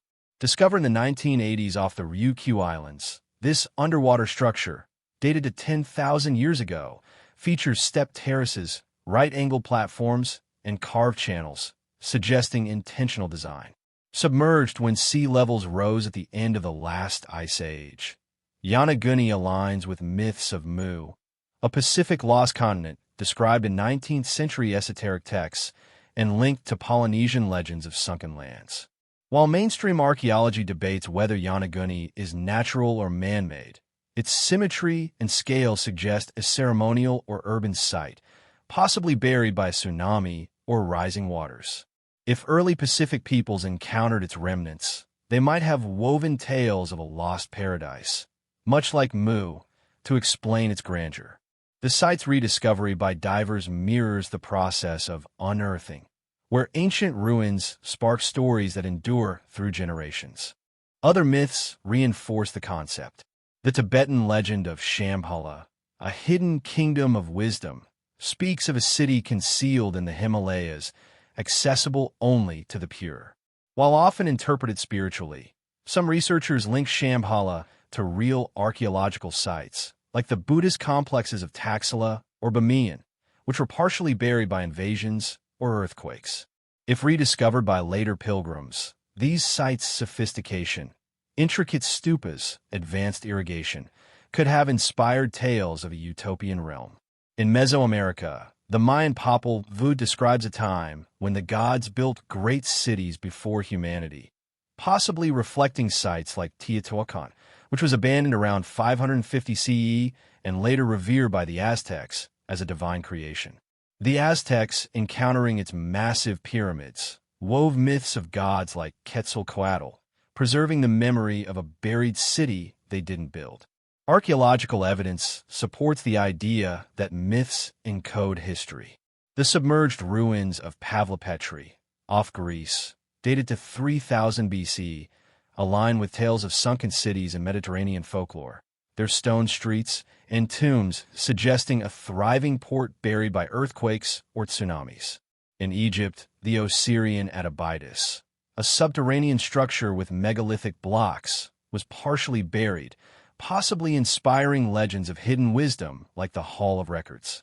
These sites, when unearthed, likely struck their discoverers as otherworldly, their advanced construction attributed to divine or ancient architects. The process of rediscovery, clearing sediment, reusing stones, or building atop ruins, blended old and new, as seen in the Roman temples atop Baalbek's older megaliths. To make this concept relatable, think of a family story about a lost heirloom, passed down through generations. The details blur, but the essence remains, a treasure hidden long ago. When you find it, you might embellish the tale, attributing it to a legendary ancestor. So it may have been with ancient cities, early humans, unearthing ruins of surpassing beauty, crafted myths to explain their origins, transforming buried cities into stories of gods or golden ages. These narratives, carried through oral traditions, became the myths we know, their truths hidden in metaphor. This reframes our ancestors as storytellers of survival, their legends a bridge to a past they could only partially grasp. Cultural patterns reinforce the concept. Flood myths, found in over 80% of global cultures, describe a deluge that destroyed a great civilization, sparing a few survivors. The Sumerian epic of Gilgamesh, the biblical Noah, and the Andean tale of Viracocha all share this motif, possibly reflecting real events like the Younger Dryas floods or post-glacial sea level rise. If these floods buried cities, their rediscovery could have inspired tales of lost worlds, their grandeur attributed to divine intervention. The consistency of these stories across unconnected cultures suggests a shared memory, encoded in myth when humans encountered the ruins of their predecessors. The mythologies of lost worlds carry implications that resonate through our understanding of history, truth, and human resilience.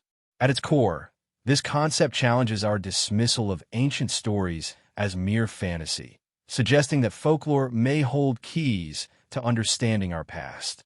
We live in an era of scientific rigor, valuing data over narrative. Yet myths like Atlantis or Dvarka might preserve truths that artifacts alone cannot reveal.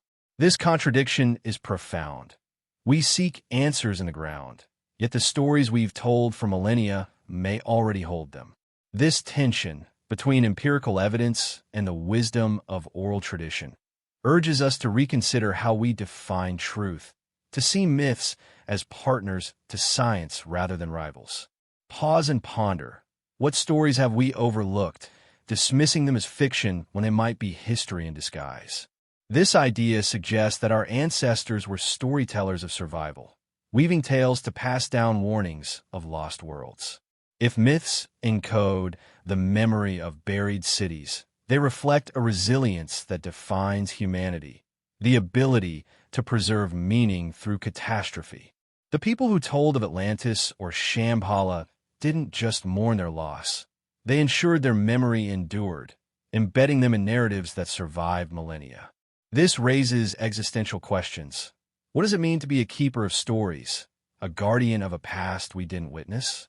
Are we, too, crafting myths for future generations, encoding our triumphs and fears in the tales we tell? The mind-bending aspect is the possibility that our history is a mosaic of stories, each one a fragment of a truth waiting to be rediscovered. The implications also reshape our relationship with the past. If myths are historical clues, every legend becomes a map to buried cities. Sites dismissed as folklore, like the underwater ruins of Dvarka or the Himalayan echoes of Shambhala, gain new significance. They invite us to question established narratives, to wonder whether we've underestimated the wisdom of our ancestors. This tension between archaeology and mythology encourages a balance of skepticism and openness.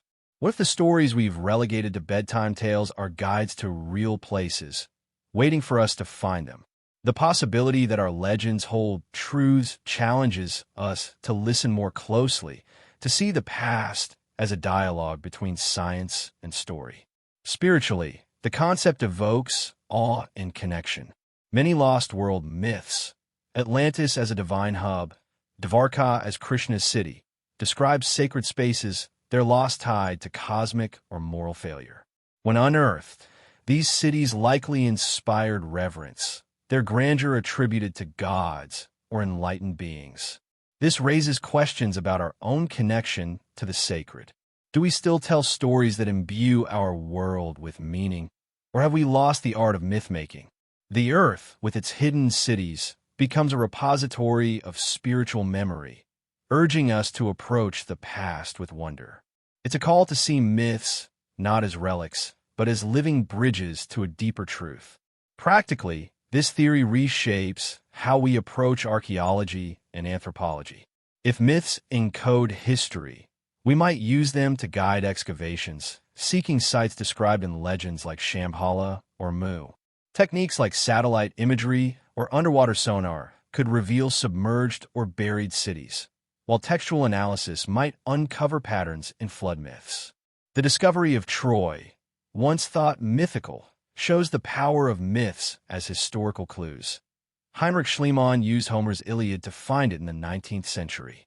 By integrating folklore with science, we could uncover new sites, their stories preserved in the tales of our ancestors.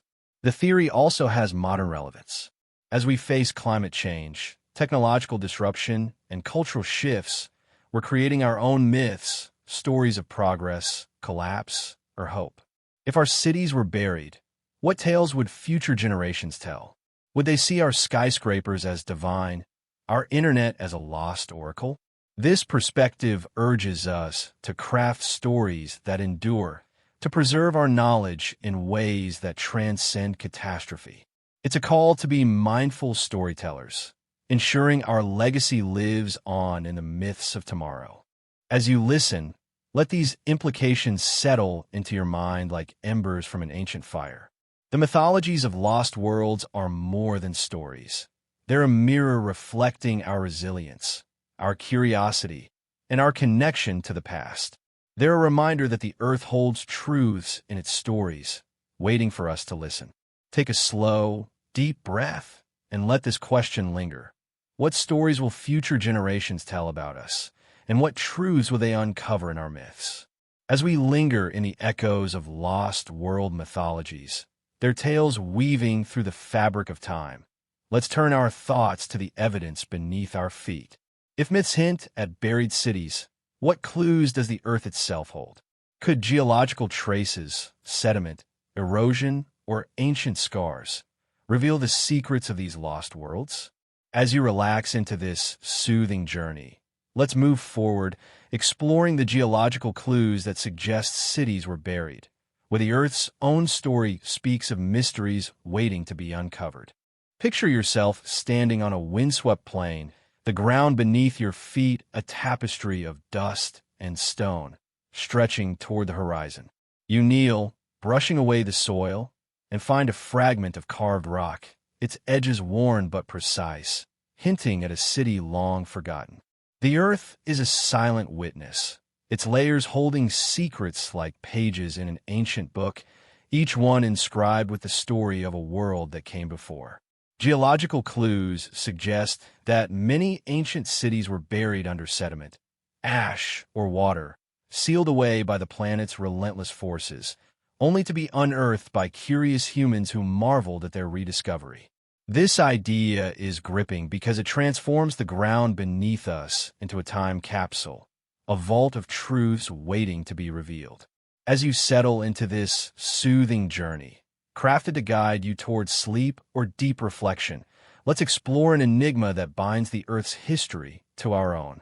Close your eyes, feel the texture of the soil, and ask yourself, what lies hidden beneath the world we walk upon?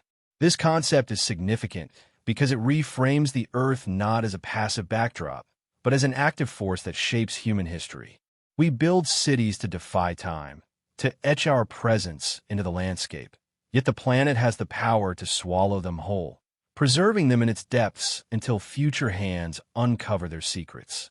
The notion that geological clues, layers of mud, eroded stone, or fossilized earth, point to buried cities suggests that our past is far more dynamic than we imagine, marked by cycles of creation and concealment. It's a story that feels both humbling and mesmerizing, like tracing the lines of an ancient map to a destination long lost. As we delve into this mystery, let your mind wander through the Earth's layers, let it linger on the cities they conceal, and let this question settle into your thoughts. Could the ground beneath us hold the keys to a forgotten past? Take a slow, deep breath and step into the geological clues of buried cities. The allure of this idea lies in its paradox. We see the Earth as a stable foundation, a stage for our achievements, yet it is a restless giant, capable of burying entire societies beneath its surface. This tension, between our desire for permanence and the planet's transformative power, sets the stage for a narrative that spans millennia, blending science, archaeology, and existential wonder. It's a story that invites you to relax, to release the certainties of the day, and to embrace the vastness of the unknown. As you listen, imagine the Earth as a keeper of secrets, its depths an archive of lost worlds, and let this exploration carry you into a space of quiet reverence. The geological clues of buried cities refer to physical evidence within the Earth's layers, sedimentary deposits, erosion patterns, fossilized soils, or volcanic ash, that indicate ancient urban centers were entombed by natural processes such as floods, volcanic eruptions, earthquakes, or wind-blown sand. These cities, hidden for millennia, were later unearthed by humans who excavated them, repurposed their structures, or incorporated them into new settlements, often mistaking them for their own creations. The concept suggests that the Earth's dynamic processes, driven by climate shifts, tectonic activity, or catastrophic events, played a pivotal role in concealing these sites, while their rediscovery offers a window into a past that challenges conventional timelines. The hypothesis draws on archaeological sites showing signs of burial, geological data indicating ancient environmental changes, and cultural narratives that hint at cities lost to natural forces. Let's begin with Mohenjo-daro, a city of the Indus Valley Civilization in modern-day Pakistan, dated to around 2500 BCE. This urban center, with its planned streets, drainage systems, and baked brick buildings, was a marvel of ancient engineering. Yet, archaeological excavations reveal layers of alluvial silt and sediment, suggesting multiple episodes of flooding that buried parts of the city before its abandonment around 1900 BCE. The silt, rich in clay and organic material, points to a massive inundation, possibly from the shifting Indus River or a regional deluge triggered by climate change. Some researchers speculate that a tectonic event or monsoon intensification caused the floods, covering Mohenjo-daro in mud. When later cultures, possibly early Vedic peoples, encountered the site, they might have cleared the sediment, marveling at the brickwork, and repurposed it as a settlement or ritual space. The geological evidence, thick sedimentary layers and waterlogged soils, supports the idea that Mohenjo-daro was buried by natural forces, its rediscovery by 20th century archaeologists revealing a city preserved beneath the Earth's embrace. The Sphinx at Giza, Egypt, offers another striking example. Dated to around 2500 BCE and attributed to the Old Kingdom, this iconic monument displays unusual erosion patterns on its limestone body and enclosure.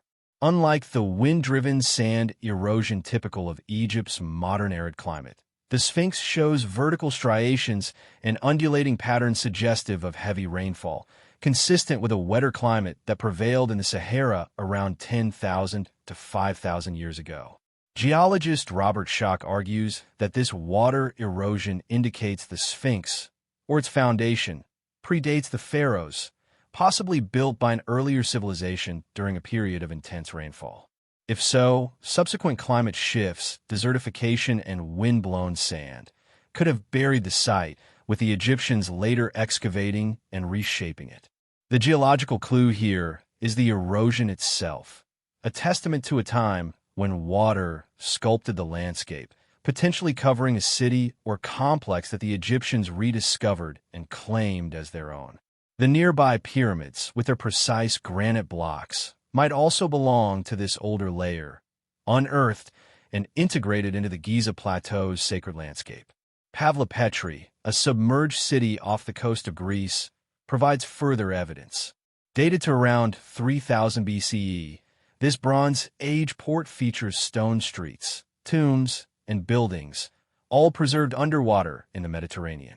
Geological studies reveal that Pavlopetri was submerged by a combination of earthquakes and sea level rise, likely triggered by tectonic activity in the seismically active region. Sedimentary layers around the site include marine deposits and silt, indicating rapid burial by water and sediment. If Pavlopetri was a thriving hub, its submersion would have hidden it from view until fishermen and archaeologists rediscovered it in the 20th century. The geological clues, tectonic faults, and marine sediments suggest that natural processes entombed the city, its rediscovery sparking comparisons to myths of sunken cities in Greek folklore. Early Mediterranean peoples, encountering its remnants, might have woven tales of lost civilizations, attributing the ruins to gods or heroes. Volcanic activity offers another mechanism for burial, as seen in Akrotiri on Santorini, Greece. This Minoan city, dated to 1600 BCE, was buried under meters of ash and pumice during a massive eruption, preserving its frescoes, pottery, and multi-story buildings. The ash layers, rich in volcanic tephra, acted as a time capsule, sealing Akrotiri until archaeologists uncovered it in the 19th century. The geological evidence, stratified ash and pyroclastic deposits, points to a sudden, catastrophic burial, likely forcing survivors to flee.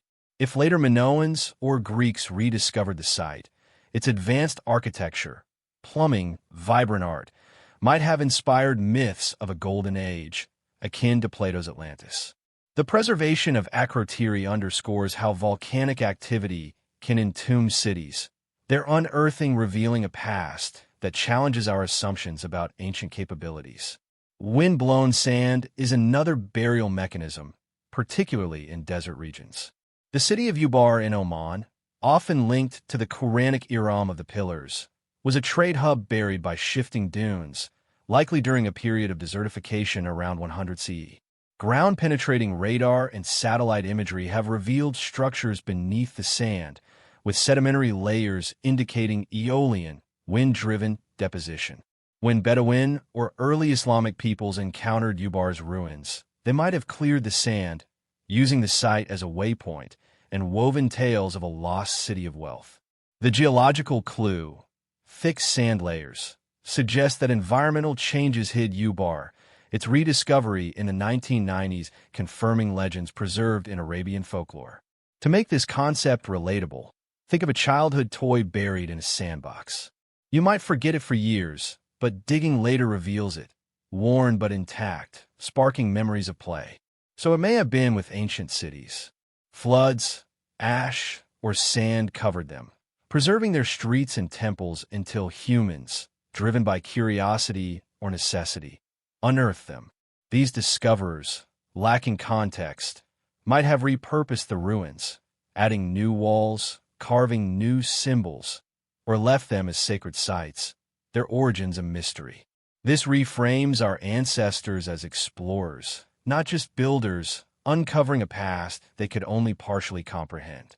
The geological clues, sediment, erosion, ash, act as the Earth's handwriting, recording the story of burial and rediscovery. Cultural narratives support the concept. Flood myths, like those in the Sumerian epic of Gilgamesh or the Hindu tale of Manu, describe deluges that buried civilizations, possibly reflecting real events like post-glacial flooding. Volcanic myths, such as the Greek story of Hephaestus or Polynesian tales of Pele, might encode memories of eruptions that entombed cities. These stories, carried through generations, suggest that humans who unearthed buried sites wove their findings into myths, preserving the memory of lost worlds.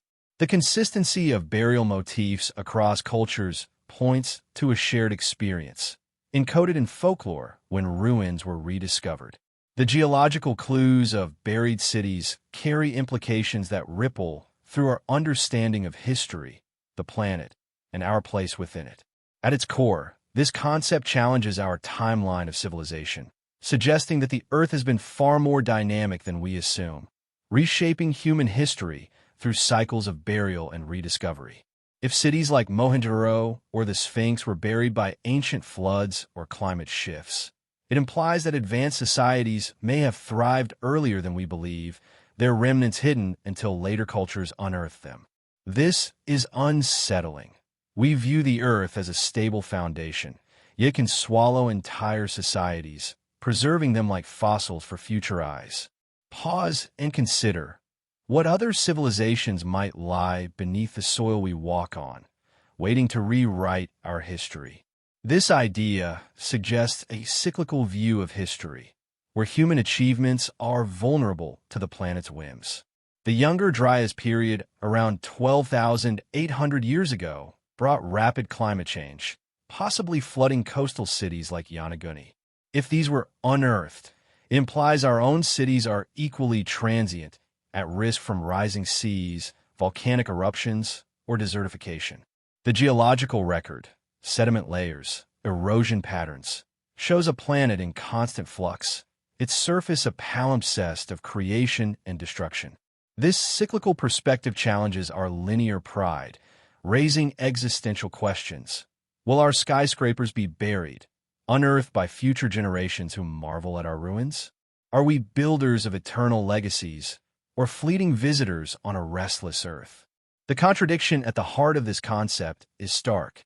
We see the Earth as a canvas for our monuments, yet is a force that can erase them, hiding our greatest works in its depths. This tension between our desire for permanence and the planet's transformative power stirs a quiet unease. It's like building a sandcastle, knowing the tide will claim it, yet hoping its shape endures in memory. What does it mean to live on a planet that can bury our cities, only to reveal them to others? The mind-bending aspect is the realization that our legacy is not guaranteed, that the Earth holds the final word on what survives. The implications also reshape our relationship with the past. If geological clues point to buried cities, every excavation becomes a journey into the unknown, a chance to uncover truths that challenge our narratives. Sites dismissed as anomalies, like Pavlopetri or Ubar, gain new significance, urging us to look deeper into the Earth's layers. This encourages a blend of science and curiosity, using tools like seismic imaging or isotopic analysis to trace burial events. Myths, too, become guides. Flood stories or volcanic legends might lead to new discoveries, as they did with Troy. The possibility that the Earth holds more cities than we've found invites us to approach the past with humility, to see it as a puzzle with pieces still hidden. Spiritually, the concept evokes awe and reverence. Many buried cities, Mohenjo-daro's baths, Akrotiri's frescoes, the Sphinx's gaze, were sacred spaces, their burial perhaps seen as a divine act. When unearthed, they likely inspired wonder, their preservation attributed to gods or ancestors. This raises questions about our own connection to the Earth. Do we still see the planet as a sacred keeper of memory, or have we lost the reverence that comes with uncovering its secrets? The Earth, with its layers of sediment and ash, becomes a sanctuary of history, urging us to approach it with respect, to listen to its silent stories. Practically, this theory reshapes how we approach archaeology and earth sciences. If cities were buried, we might prioritize sites with geological anomalies, thick sediment, water erosion, or volcanic deposits. Techniques like ground-penetrating radar or sediment core analysis could reveal hidden structures, while climate reconstructions might pinpoint ancient floods or eruptions. The discovery of Pavlopetri shows the power of underwater archaeology, urging us to explore submerged coasts for more cities. By integrating geology, archaeology, and cultural narratives, we could uncover sites that redefine our understanding of the past. The theory also has modern relevance. Climate change, with rising seas and extreme weather, threatens coastal cities like Venice or Miami, echoing the floods that buried Pavlopetri. Volcanic risks persist in places like Naples, near Vesuvius. If our civilization were buried, what clues would we leave? This perspective urges us to build with resilience, to preserve our knowledge in durable forms, and to consider how future generations might interpret our ruins. It's a call to be mindful stewards, ensuring our legacy endures the Earth's restless cycles. As you listen, let these implications settle into your mind like sediment on ancient stones. The geological clues of buried cities are more than evidence. They're a mirror reflecting our fragility, our curiosity, and our connection to the Earth. They're a reminder that the past is a living archive, written in the planet's layers, waiting for us to read. Take a slow, deep breath and let this question linger. If the Earth has hidden cities before, what secrets might it reveal next? As we linger in the Earth's silent archives, its layers whispering of cities lost and found, let's turn our thoughts to the controversies surrounding these discoveries. If geological clues point to buried cities, why are their stories so debated? Could there be a deliberate effort to obscure the truth, to keep these secrets buried? As you relax into this soothing journey, let's move forward, exploring the conspiracy of suppressed history, where the shadows of the past hint at truths we're not meant to know. Imagine wandering through the dusty halls of a forgotten archive, your fingers brushing against shelves laden with ancient manuscripts, each one whispering a story of a city unearthed from the Earth's embrace. Now, picture a shadow falling across the room, a hand swiftly removing a scroll, sealing it away from prying eyes. What if the truth about our past is being hidden, not by the passage of time, but by deliberate design? The conspiracy of suppressed history suggests that evidence of ancient cities, dug up from layers of sediment or ash, is ignored, dismissed, or concealed by mainstream archaeology to protect established narratives of human progress. This idea is provocative because it challenges the trustworthiness of the institutions we rely on to shape our understanding of the world, casting doubt on the stories we've been told about our origins. As you settle into this soothing journey, crafted to guide you towards sleep or deep reflection, let's explore an enigma that stirs both curiosity and unease. Close your eyes, feel the weight of hidden truths, and ask yourself, could the past we know be a carefully curated illusion? This concept is significant because it questions the foundations of knowledge, urging us to look beyond the surface of accepted history. We trust scholars, museums, and universities to illuminate our past. Yet what if they are gatekeepers, selectively presenting evidence to maintain a comfortable storyline?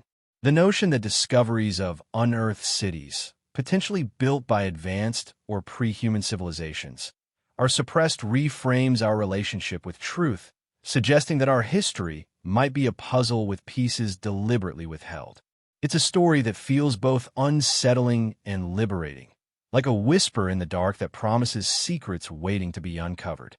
As we delve into this mystery, let your mind wander through hidden archives, let linger on the artifacts locked away, and let this question settle into your thoughts. What truths might we uncover if we dare to challenge the narrative? Take a slow, deep breath and step into the conspiracy of suppressed history. The allure of this idea lies in its paradox. We seek knowledge to understand our place in the universe, yet the institutions tasked with delivering that knowledge may be shaping it to fit preconceived notions. This tension between our pursuit of truth and the possibility of a curated past sets the stage for a narrative that spans archaeology, culture, and the human quest for meaning. It's a story that invites you to relax, to release the certainties of the day, and to embrace the vastness of the unknown. As you listen, imagine the earth as a vault, its secrets guarded not just by time, but by those who control the story, and let this exploration carry you into a space of quiet intrigue. The conspiracy of suppressed history posits that evidence challenging conventional historical narratives, particularly discoveries of advanced or pre-human cities unearthed from the earth, is deliberately ignored, dismissed as anomalies, or labeled as hoaxes by mainstream archaeology. These discoveries, which might suggest that ancient urban centers were dug up rather than built by known cultures, are seen as threats to established timelines that depict human progress as a linear ascent from primitive to modern. Proponents of the theory argue that academic gatekeeping, funding biases, cultural resistance, or even institutional agendas prevent the acceptance of such evidence, maintaining a narrative that reinforces human exceptionalism and gradual development. The concept draws on examples of controversial sites, artifacts, and historical patterns, suggesting that the suppression of alternative histories protects entrenched power structures or societal beliefs. Let's begin with the Bosnian Pyramid Complex, a contentious site near Visoko, Bosnia, first proposed as a man-made structure in 2005 by amateur archaeologist Samir Osmanagic. The complex, including the so-called Pyramid of the Sun, features triangular hills with geometric shapes, layered materials, and alleged tunnels, which Osmanagic claims are remnants of an ancient civilization predating Egypt's pyramids. Local support, including geological studies suggesting artificial construction, contrasts sharply with mainstream archaeology's rejection, which labels the hills as natural formations. Critics argue that the site's dismissal reflects academic bias, as few established scholars have conducted thorough excavations. If the Bosnian pyramids are man-made, their scale and age, potentially 25,000 years old, would challenge the timeline of human architecture, suggesting an advanced culture whose cities were buried and later unearthed. The resistance to investigating the site, proponents claim, stems from a reluctance to upend Eurocentric narratives or admit that hunter-gatherers could have built such structures. The geological clues, layered sediments, and possible concrete-like materials hint at a buried complex, yet the academic community's swift rejection raises questions about openness to paradigm-shifting discoveries. The Antikythera mechanism, a 2,000-year-old device found in a Greek shipwreck, offers another example. Dated to around 100 BCE, this intricate bronze artifact, with gears and dials resembling a mechanical computer, was used to predict astronomical events. Its complexity stunned researchers, as it suggested a level of technological sophistication thought absent until the Middle Ages. Yet, mainstream archaeology often downplays its significance, treating it as an outlier rather than evidence of widespread advanced knowledge. Alternative theorists argue that the mechanism's existence implies a broader technological culture, possibly linked to cities or workshops buried by natural disasters or societal collapse. If such cities were unearthed by later Greeks, their artifacts might have been misunderstood or suppressed to maintain a narrative of Greek intellectual primacy.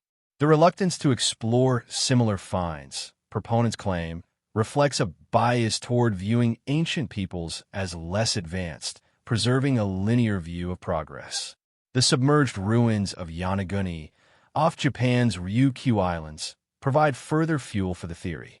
Dated to 10,000 years ago, this underwater structure features stepped terraces, right-angled platforms, and carved channels, suggesting intentional design.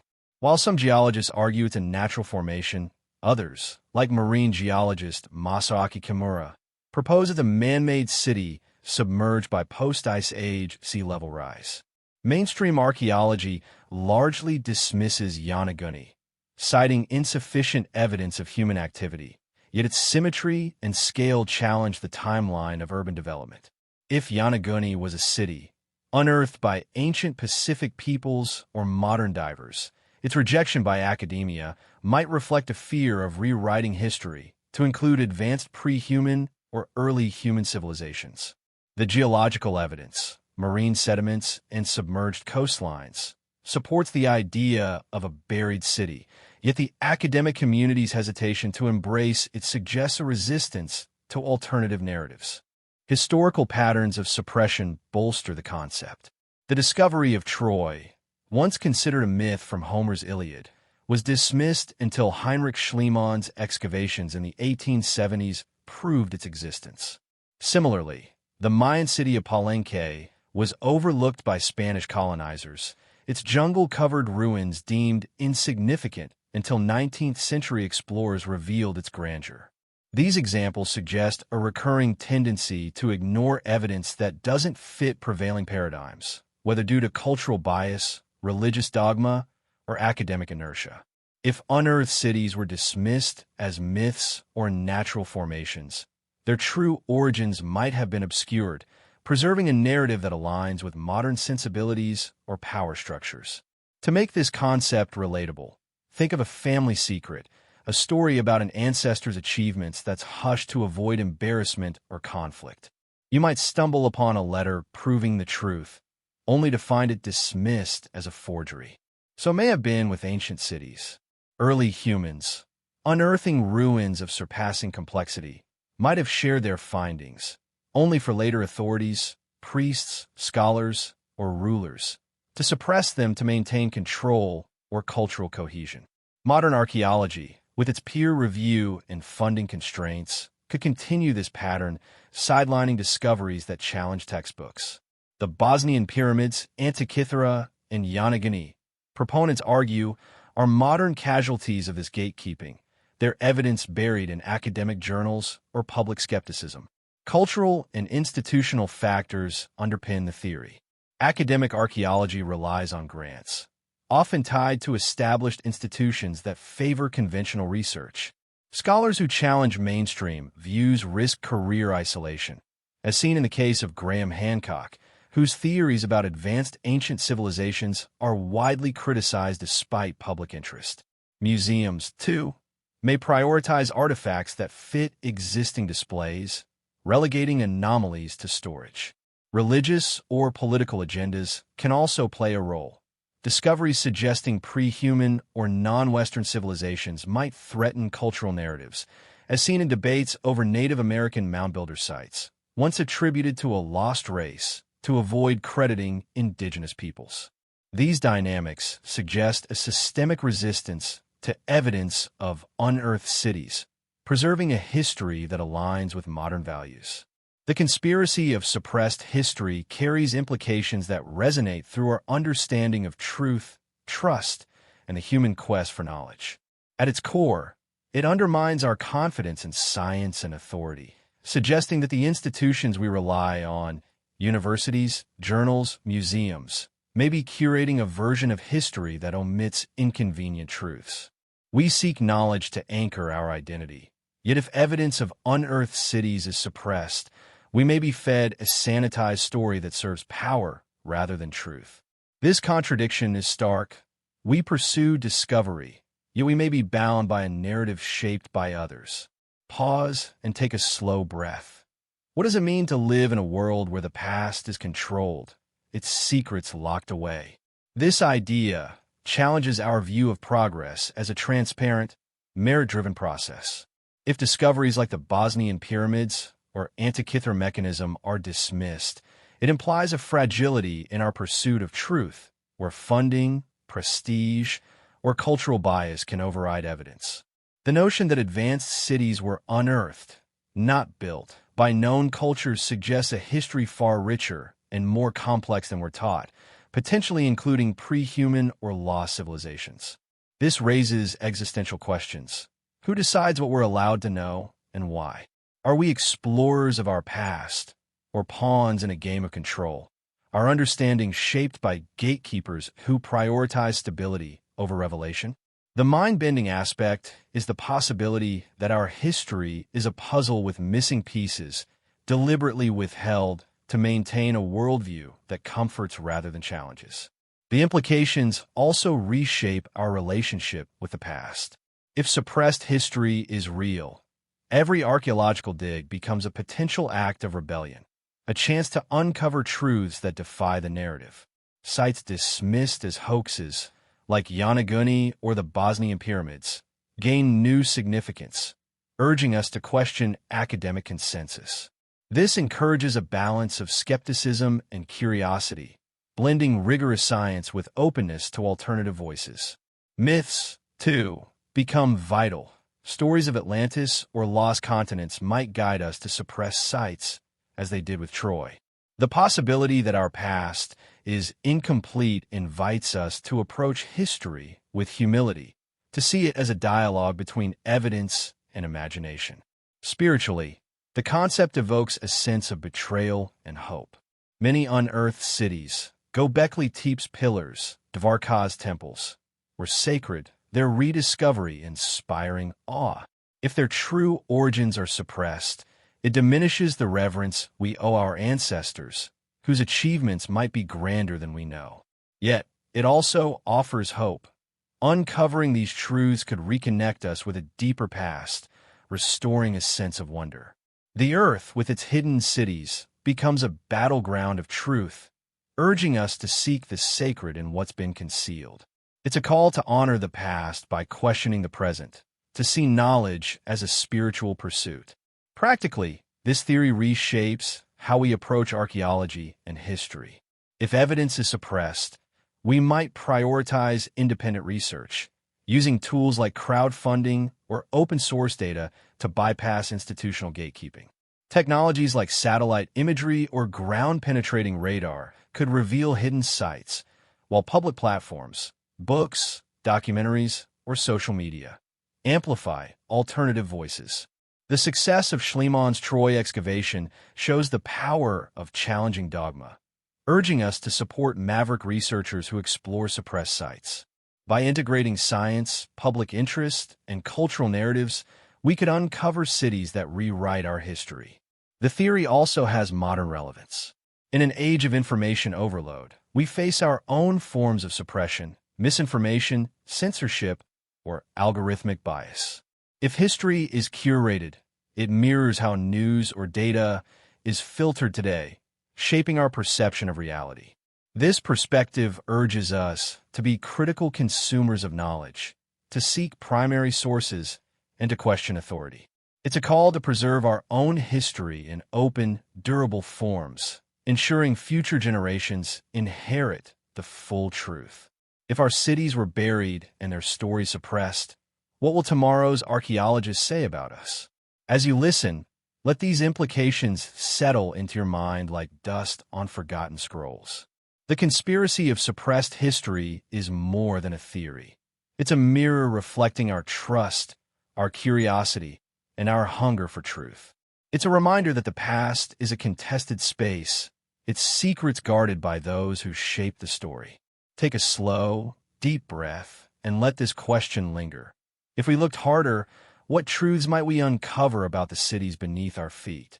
As we linger in the shadows of suppressed history, the earth heavy with truths untold, let's turn our thoughts to the cities themselves. If evidence of their unearthing is hidden, could their purpose transcend mere habitation, pointing to a deeper design?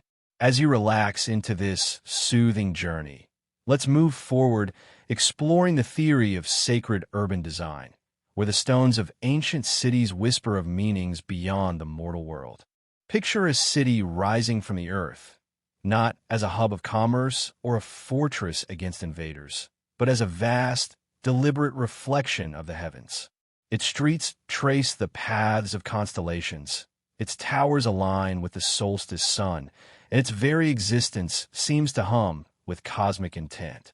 The theory of sacred urban design proposes that ancient cities were not merely settlements, but monumental creations designed to embody the universe itself. These places, unearthed by later generations, were not just ruins, but sacred spaces, temples, observatories, or altars to the stars.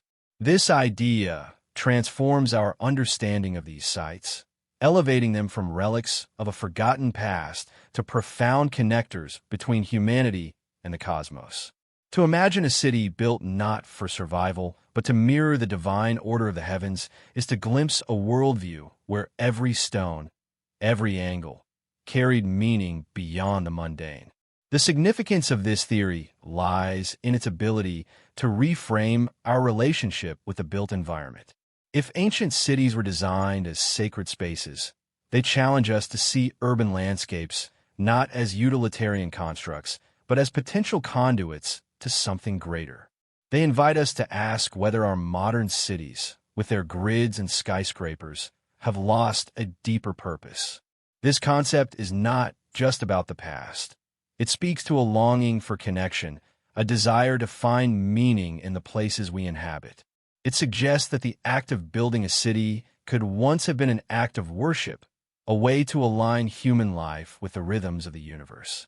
At its core, the theory of sacred urban design posits that certain ancient cities were constructed with deliberate astronomical and spiritual significance. These were not random settlements, but carefully planned environments that encoded knowledge of the cosmos. Take Teotihuacan, the sprawling city in central Mexico, built over 2,000 years ago.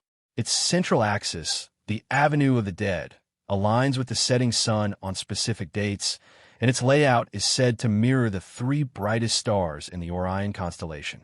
Similarly, the pyramids of Giza in Egypt are oriented with astonishing precision to the cardinal points, their arrangement reflecting the stars of Orion's belt.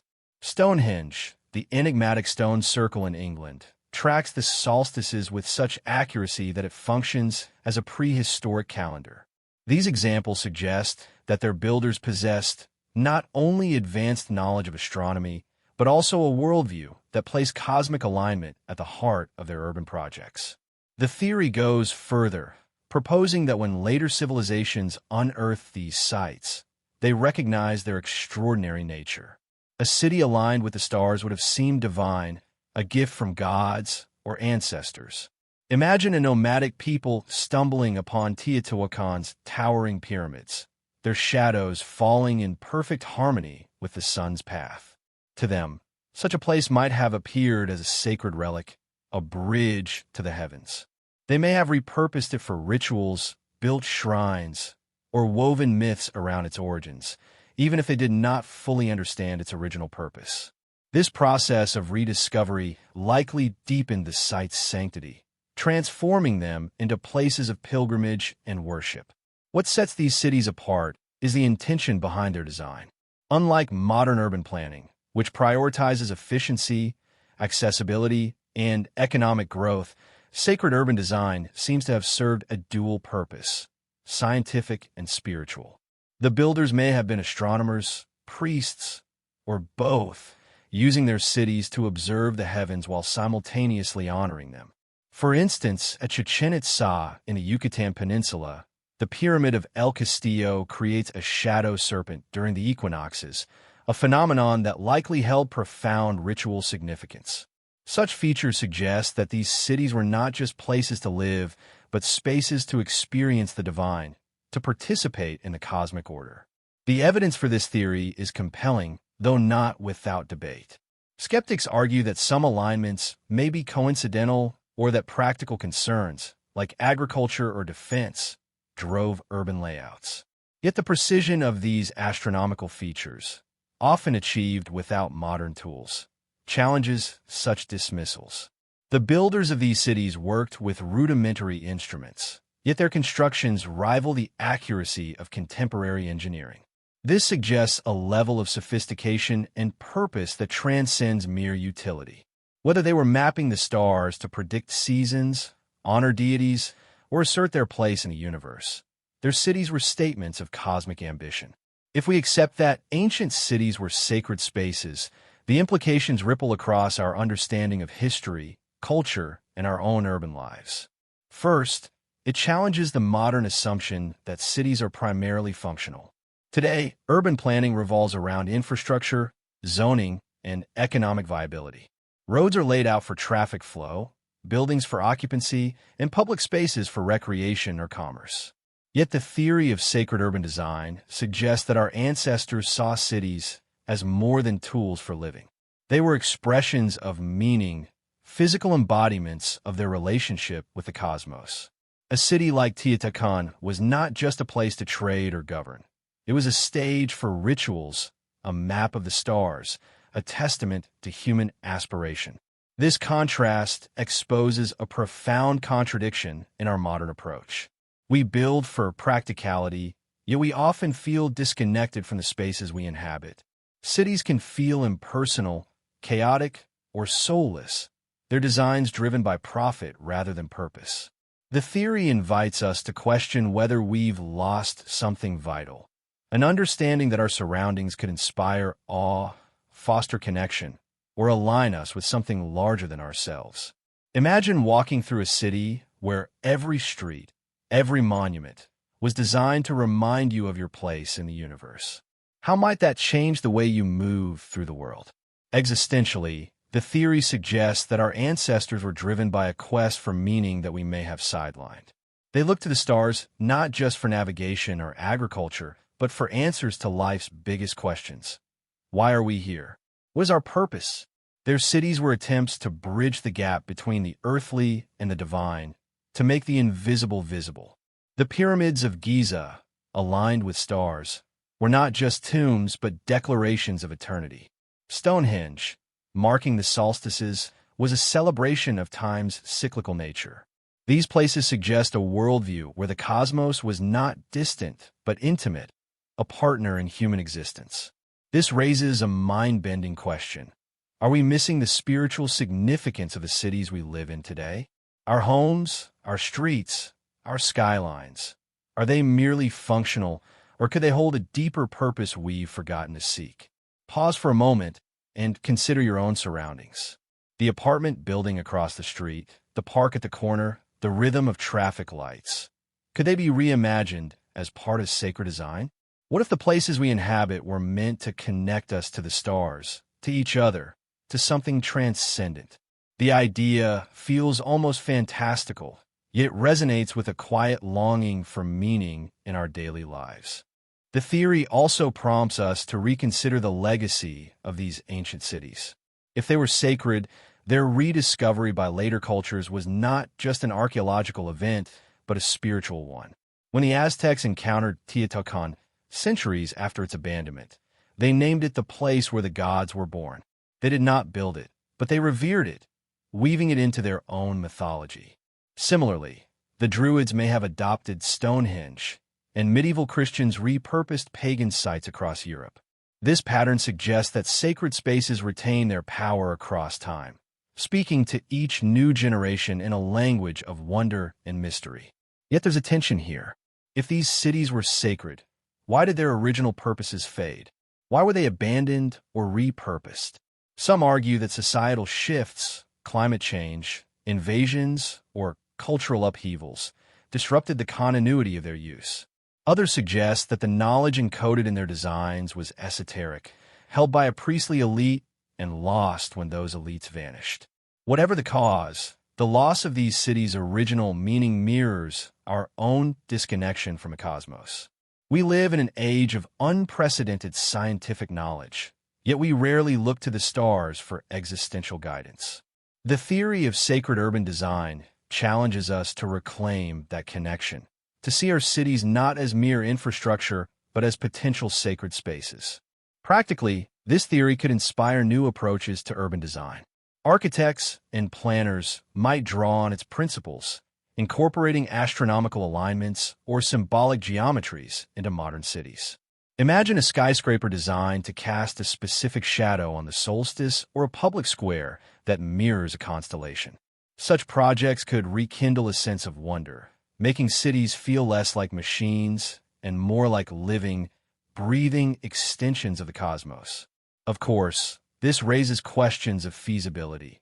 Modern cities are constrained by budgets, politics, and practicality, but even small gestures like aligning a park with the equinox could shift how we experience urban life.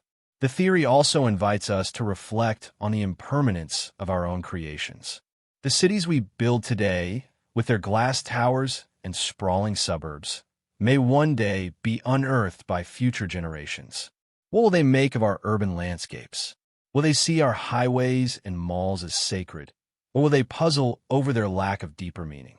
The theory of sacred urban design reminds us that the choices we make in building our cities are not just practical, but philosophical.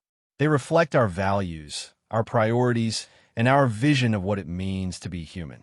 As we linger on the idea of cities as sacred spaces, we're left with a sense of both wonder and responsibility. The theory of sacred urban design challenges us to see the places we inhabit as more than mere backdrops to our lives. It asks us to imagine a world where every street, every building carries a spark of the divine. But what does this mean for us today, in an era of rapid urbanization and technological change? How do we carry forward the legacy of these unearthed cities, not just as archaeological curiosities, but as invitations to reconnect with the cosmos? Let's bring this journey full circle, exploring the existential legacy of these sacred spaces and what they teach us about our place in the universe. Throughout our journey, we've navigated paradoxes of time, uncovered cataclysms that reshaped civilizations, and pondered the sacred geometries of ancient cities aligned with the stars. Now, as we stand at the threshold of reflection, we confront a final question. What does it mean to live in a world where the cities we inhabit may not be ours alone, but relics of a deeper, forgotten past? The existential legacy of unearthed cities is not just a historical curiosity. It is a mirror held up to our own existence, forcing us to grapple with our place in an unending cycle of creation and rediscovery. This concept weaves together every thread of our exploration, time, purpose, and the human need for meaning, into a tapestry that challenges us to rethink our identity and our future. Its significance lies in its power to unsettle, to leave us with questions that linger like echoes in the night, shaping not just how we see the past, but how we dream of what lies ahead. To consider the existential legacy of unearthed cities is to confront the fragility and continuity of human endeavor. It asks us to imagine ourselves not as the sole architects of our world, but as participants in a story far older and vaster than we can comprehend. This idea resonates deeply because it touches on universal themes of mortality, legacy, and the search for purpose. As we delve into this final segment, we are invited to pause, to reflect, and to carry these questions into the quiet spaces of our minds, where they may spark new ways of seeing ourselves and the world around us. The existential legacy of unearthed cities is the profound impact of realizing that the places we call home, the monuments we revere, and the landscapes we shape may be inherited from civilizations long gone. It suggests that humanity is not a singular force carving its mark on a blank slate, but part of a cyclical process where cities rise, flourish, fall, and are rediscovered by those who come after. This idea is rooted in the physical reality of archaeological discoveries. Sites like Machu Picchu, perched in the Andes and reclaimed from the jungle, or Petra, carved into the rose-red cliffs of Jordan and lost to time until its rediscovery.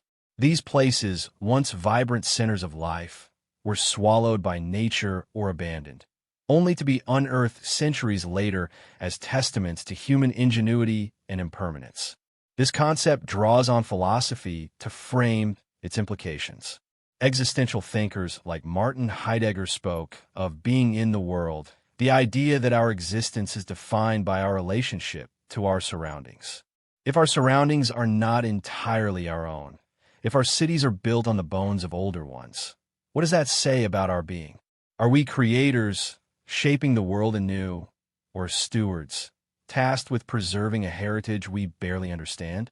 The unearthed city challenges the notion of ownership, suggesting that we are temporary occupants of spaces that carry the weight of countless generations.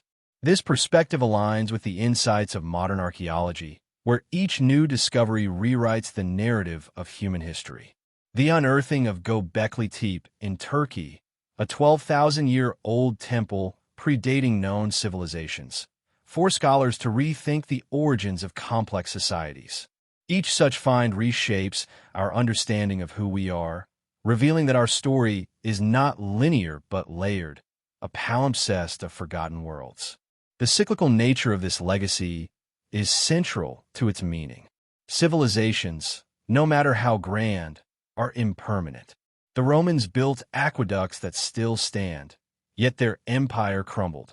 The Maya constructed pyramids that pierced the jungle canopy, yet their cities were abandoned. When later peoples stumbled upon these ruins, they often reinterpreted them, weaving new myths and meanings. The Aztecs, encountering the ruins of Teotihuacan, declared it the birthplace of the gods. Medieval Europeans repurposed Roman amphitheaters as churches or fortresses. This process of rediscovery is not just about physical spaces, but about the ideas and identities they inspire. An unearthed city is a dialogue between past and present, a reminder that we are not the first to walk these paths, nor will we be the last. This concept also connects to the human impulse to leave a mark. Every civilization builds with the hope of permanence, yet the unearthed city reveals the futility of that ambition. Machu Picchu, hidden for centuries, was unknown to the Spanish conquerors who reshaped the Americas. Petra, a thriving trade hub, faded into legend until a 19th-century explorer rediscovered it. These sites remind us that our greatest achievements can vanish, only to be reclaimed by others who may not know our names. Yet there is beauty in this cycle, a sense of continuity that binds humanity across time. The existential legacy of unearthed cities is not just about loss, but about connection, a shared heritage that transcends the boundaries of culture and era. The implications of this existential legacy are as humbling as they are profound, challenging our sense of ownership, progress, and purpose. At its core, it undermines the modern narrative of human dominance over the earth. We live in an age that celebrates innovation and expansion, where cities sprawl ever outward and technology reshapes the planet. Yet the unearthed city confronts us with a stark truth. We may be building on someone else's foundations. The skyscrapers of New York rise on land once home to indigenous peoples. The streets of London trace paths laid by Roman engineers. This realization is humbling, for it suggests that our claims to progress are not absolute but relative, part of a larger story we cannot fully grasp. This contradiction forces us to question our role in the world. We pride ourselves on creating anew, yet we may be caretakers of a legacy we did not choose. Consider the ruins of Angkor Wat, its temples overtaken by strangler figs, yet still radiating spiritual power. When it was rediscovered in the 19th century, it was not just a historical site, but a living symbol of Cambodia's past and present. To preserve such a place is to acknowledge that it belongs not just to us, but to those who built it and those who will come after. This shift in perspective, from ownership to stewardship, has practical implications. It calls for humility in how we treat the earth, urging us to protect archaeological sites, respect indigenous histories, and consider the long-term impact of our urban projects. Existentially, the legacy of unearthed cities raises questions about the purpose of human existence. Are we meant to create, to leave our mark as boldly as the builders of Petra or Machu Picchu? Or are we meant to preserve, to honor the past by ensuring its lessons endure? Perhaps our role is simply to witness, to stand in awe of the cycles that outlast us. These questions cut to the heart of what it means to be human.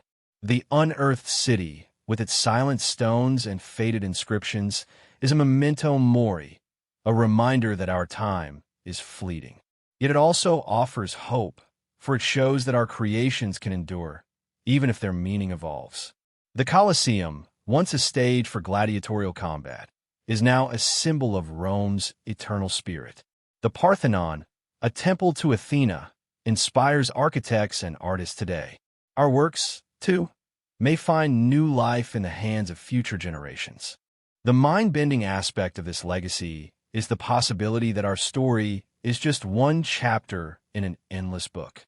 Imagine a future where our cities, New York, Tokyo, Dubai, are buried under sand or vines, their skyscrapers reduced to rubble. What will their discoverers make of them? Will they marvel at our technology, puzzle over our art, or weave myths about our gods? The thought is both unsettling and liberating, for it places us within a continuum that stretches beyond our imagination. We are not the end of history, but a moment in its unfolding, connected to the past and future by the places we build and the stories we tell. This perspective also challenges our obsession with permanence. Modern society is driven by the desire to create lasting legacies through monuments, institutions, or digital archives. Yet the unearthed city reminds us that permanence is an illusion. The Library of Alexandria, once the greatest repository of knowledge, burned to ash. The statues of Easter Island, carved to honor ancestors, stand silent in a depopulated landscape. These losses are not failures, but part of the cycle. They teach us to value the present, to find meaning in the act of creation rather than its endurance. To build a city, knowing it may one day be lost, is an act of faith in the human spirit, a belief that our efforts matter even if they fade. The legacy of unearthed cities also invites us to reconsider our relationship with time. In a world obsessed with speed and progress, these sites offer a slower, deeper perspective. They remind us that history is not a straight line, but a spiral, where themes of creation, destruction, and rediscovery repeat across millennia.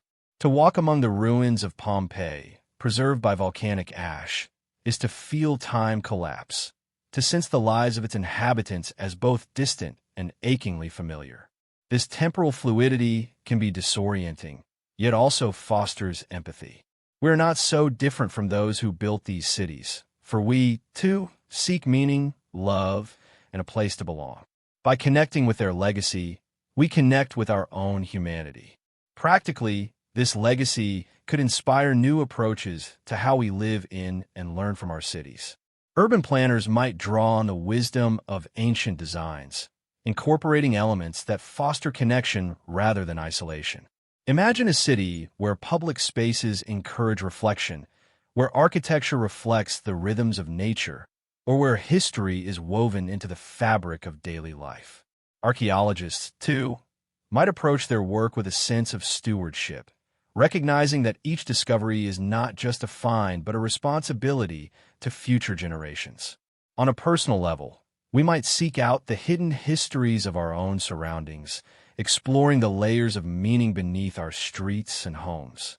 The emotional weight of this legacy is undeniable. To stand before an unearthed city is to feel both small and significant, a fleeting presence in a vast continuum.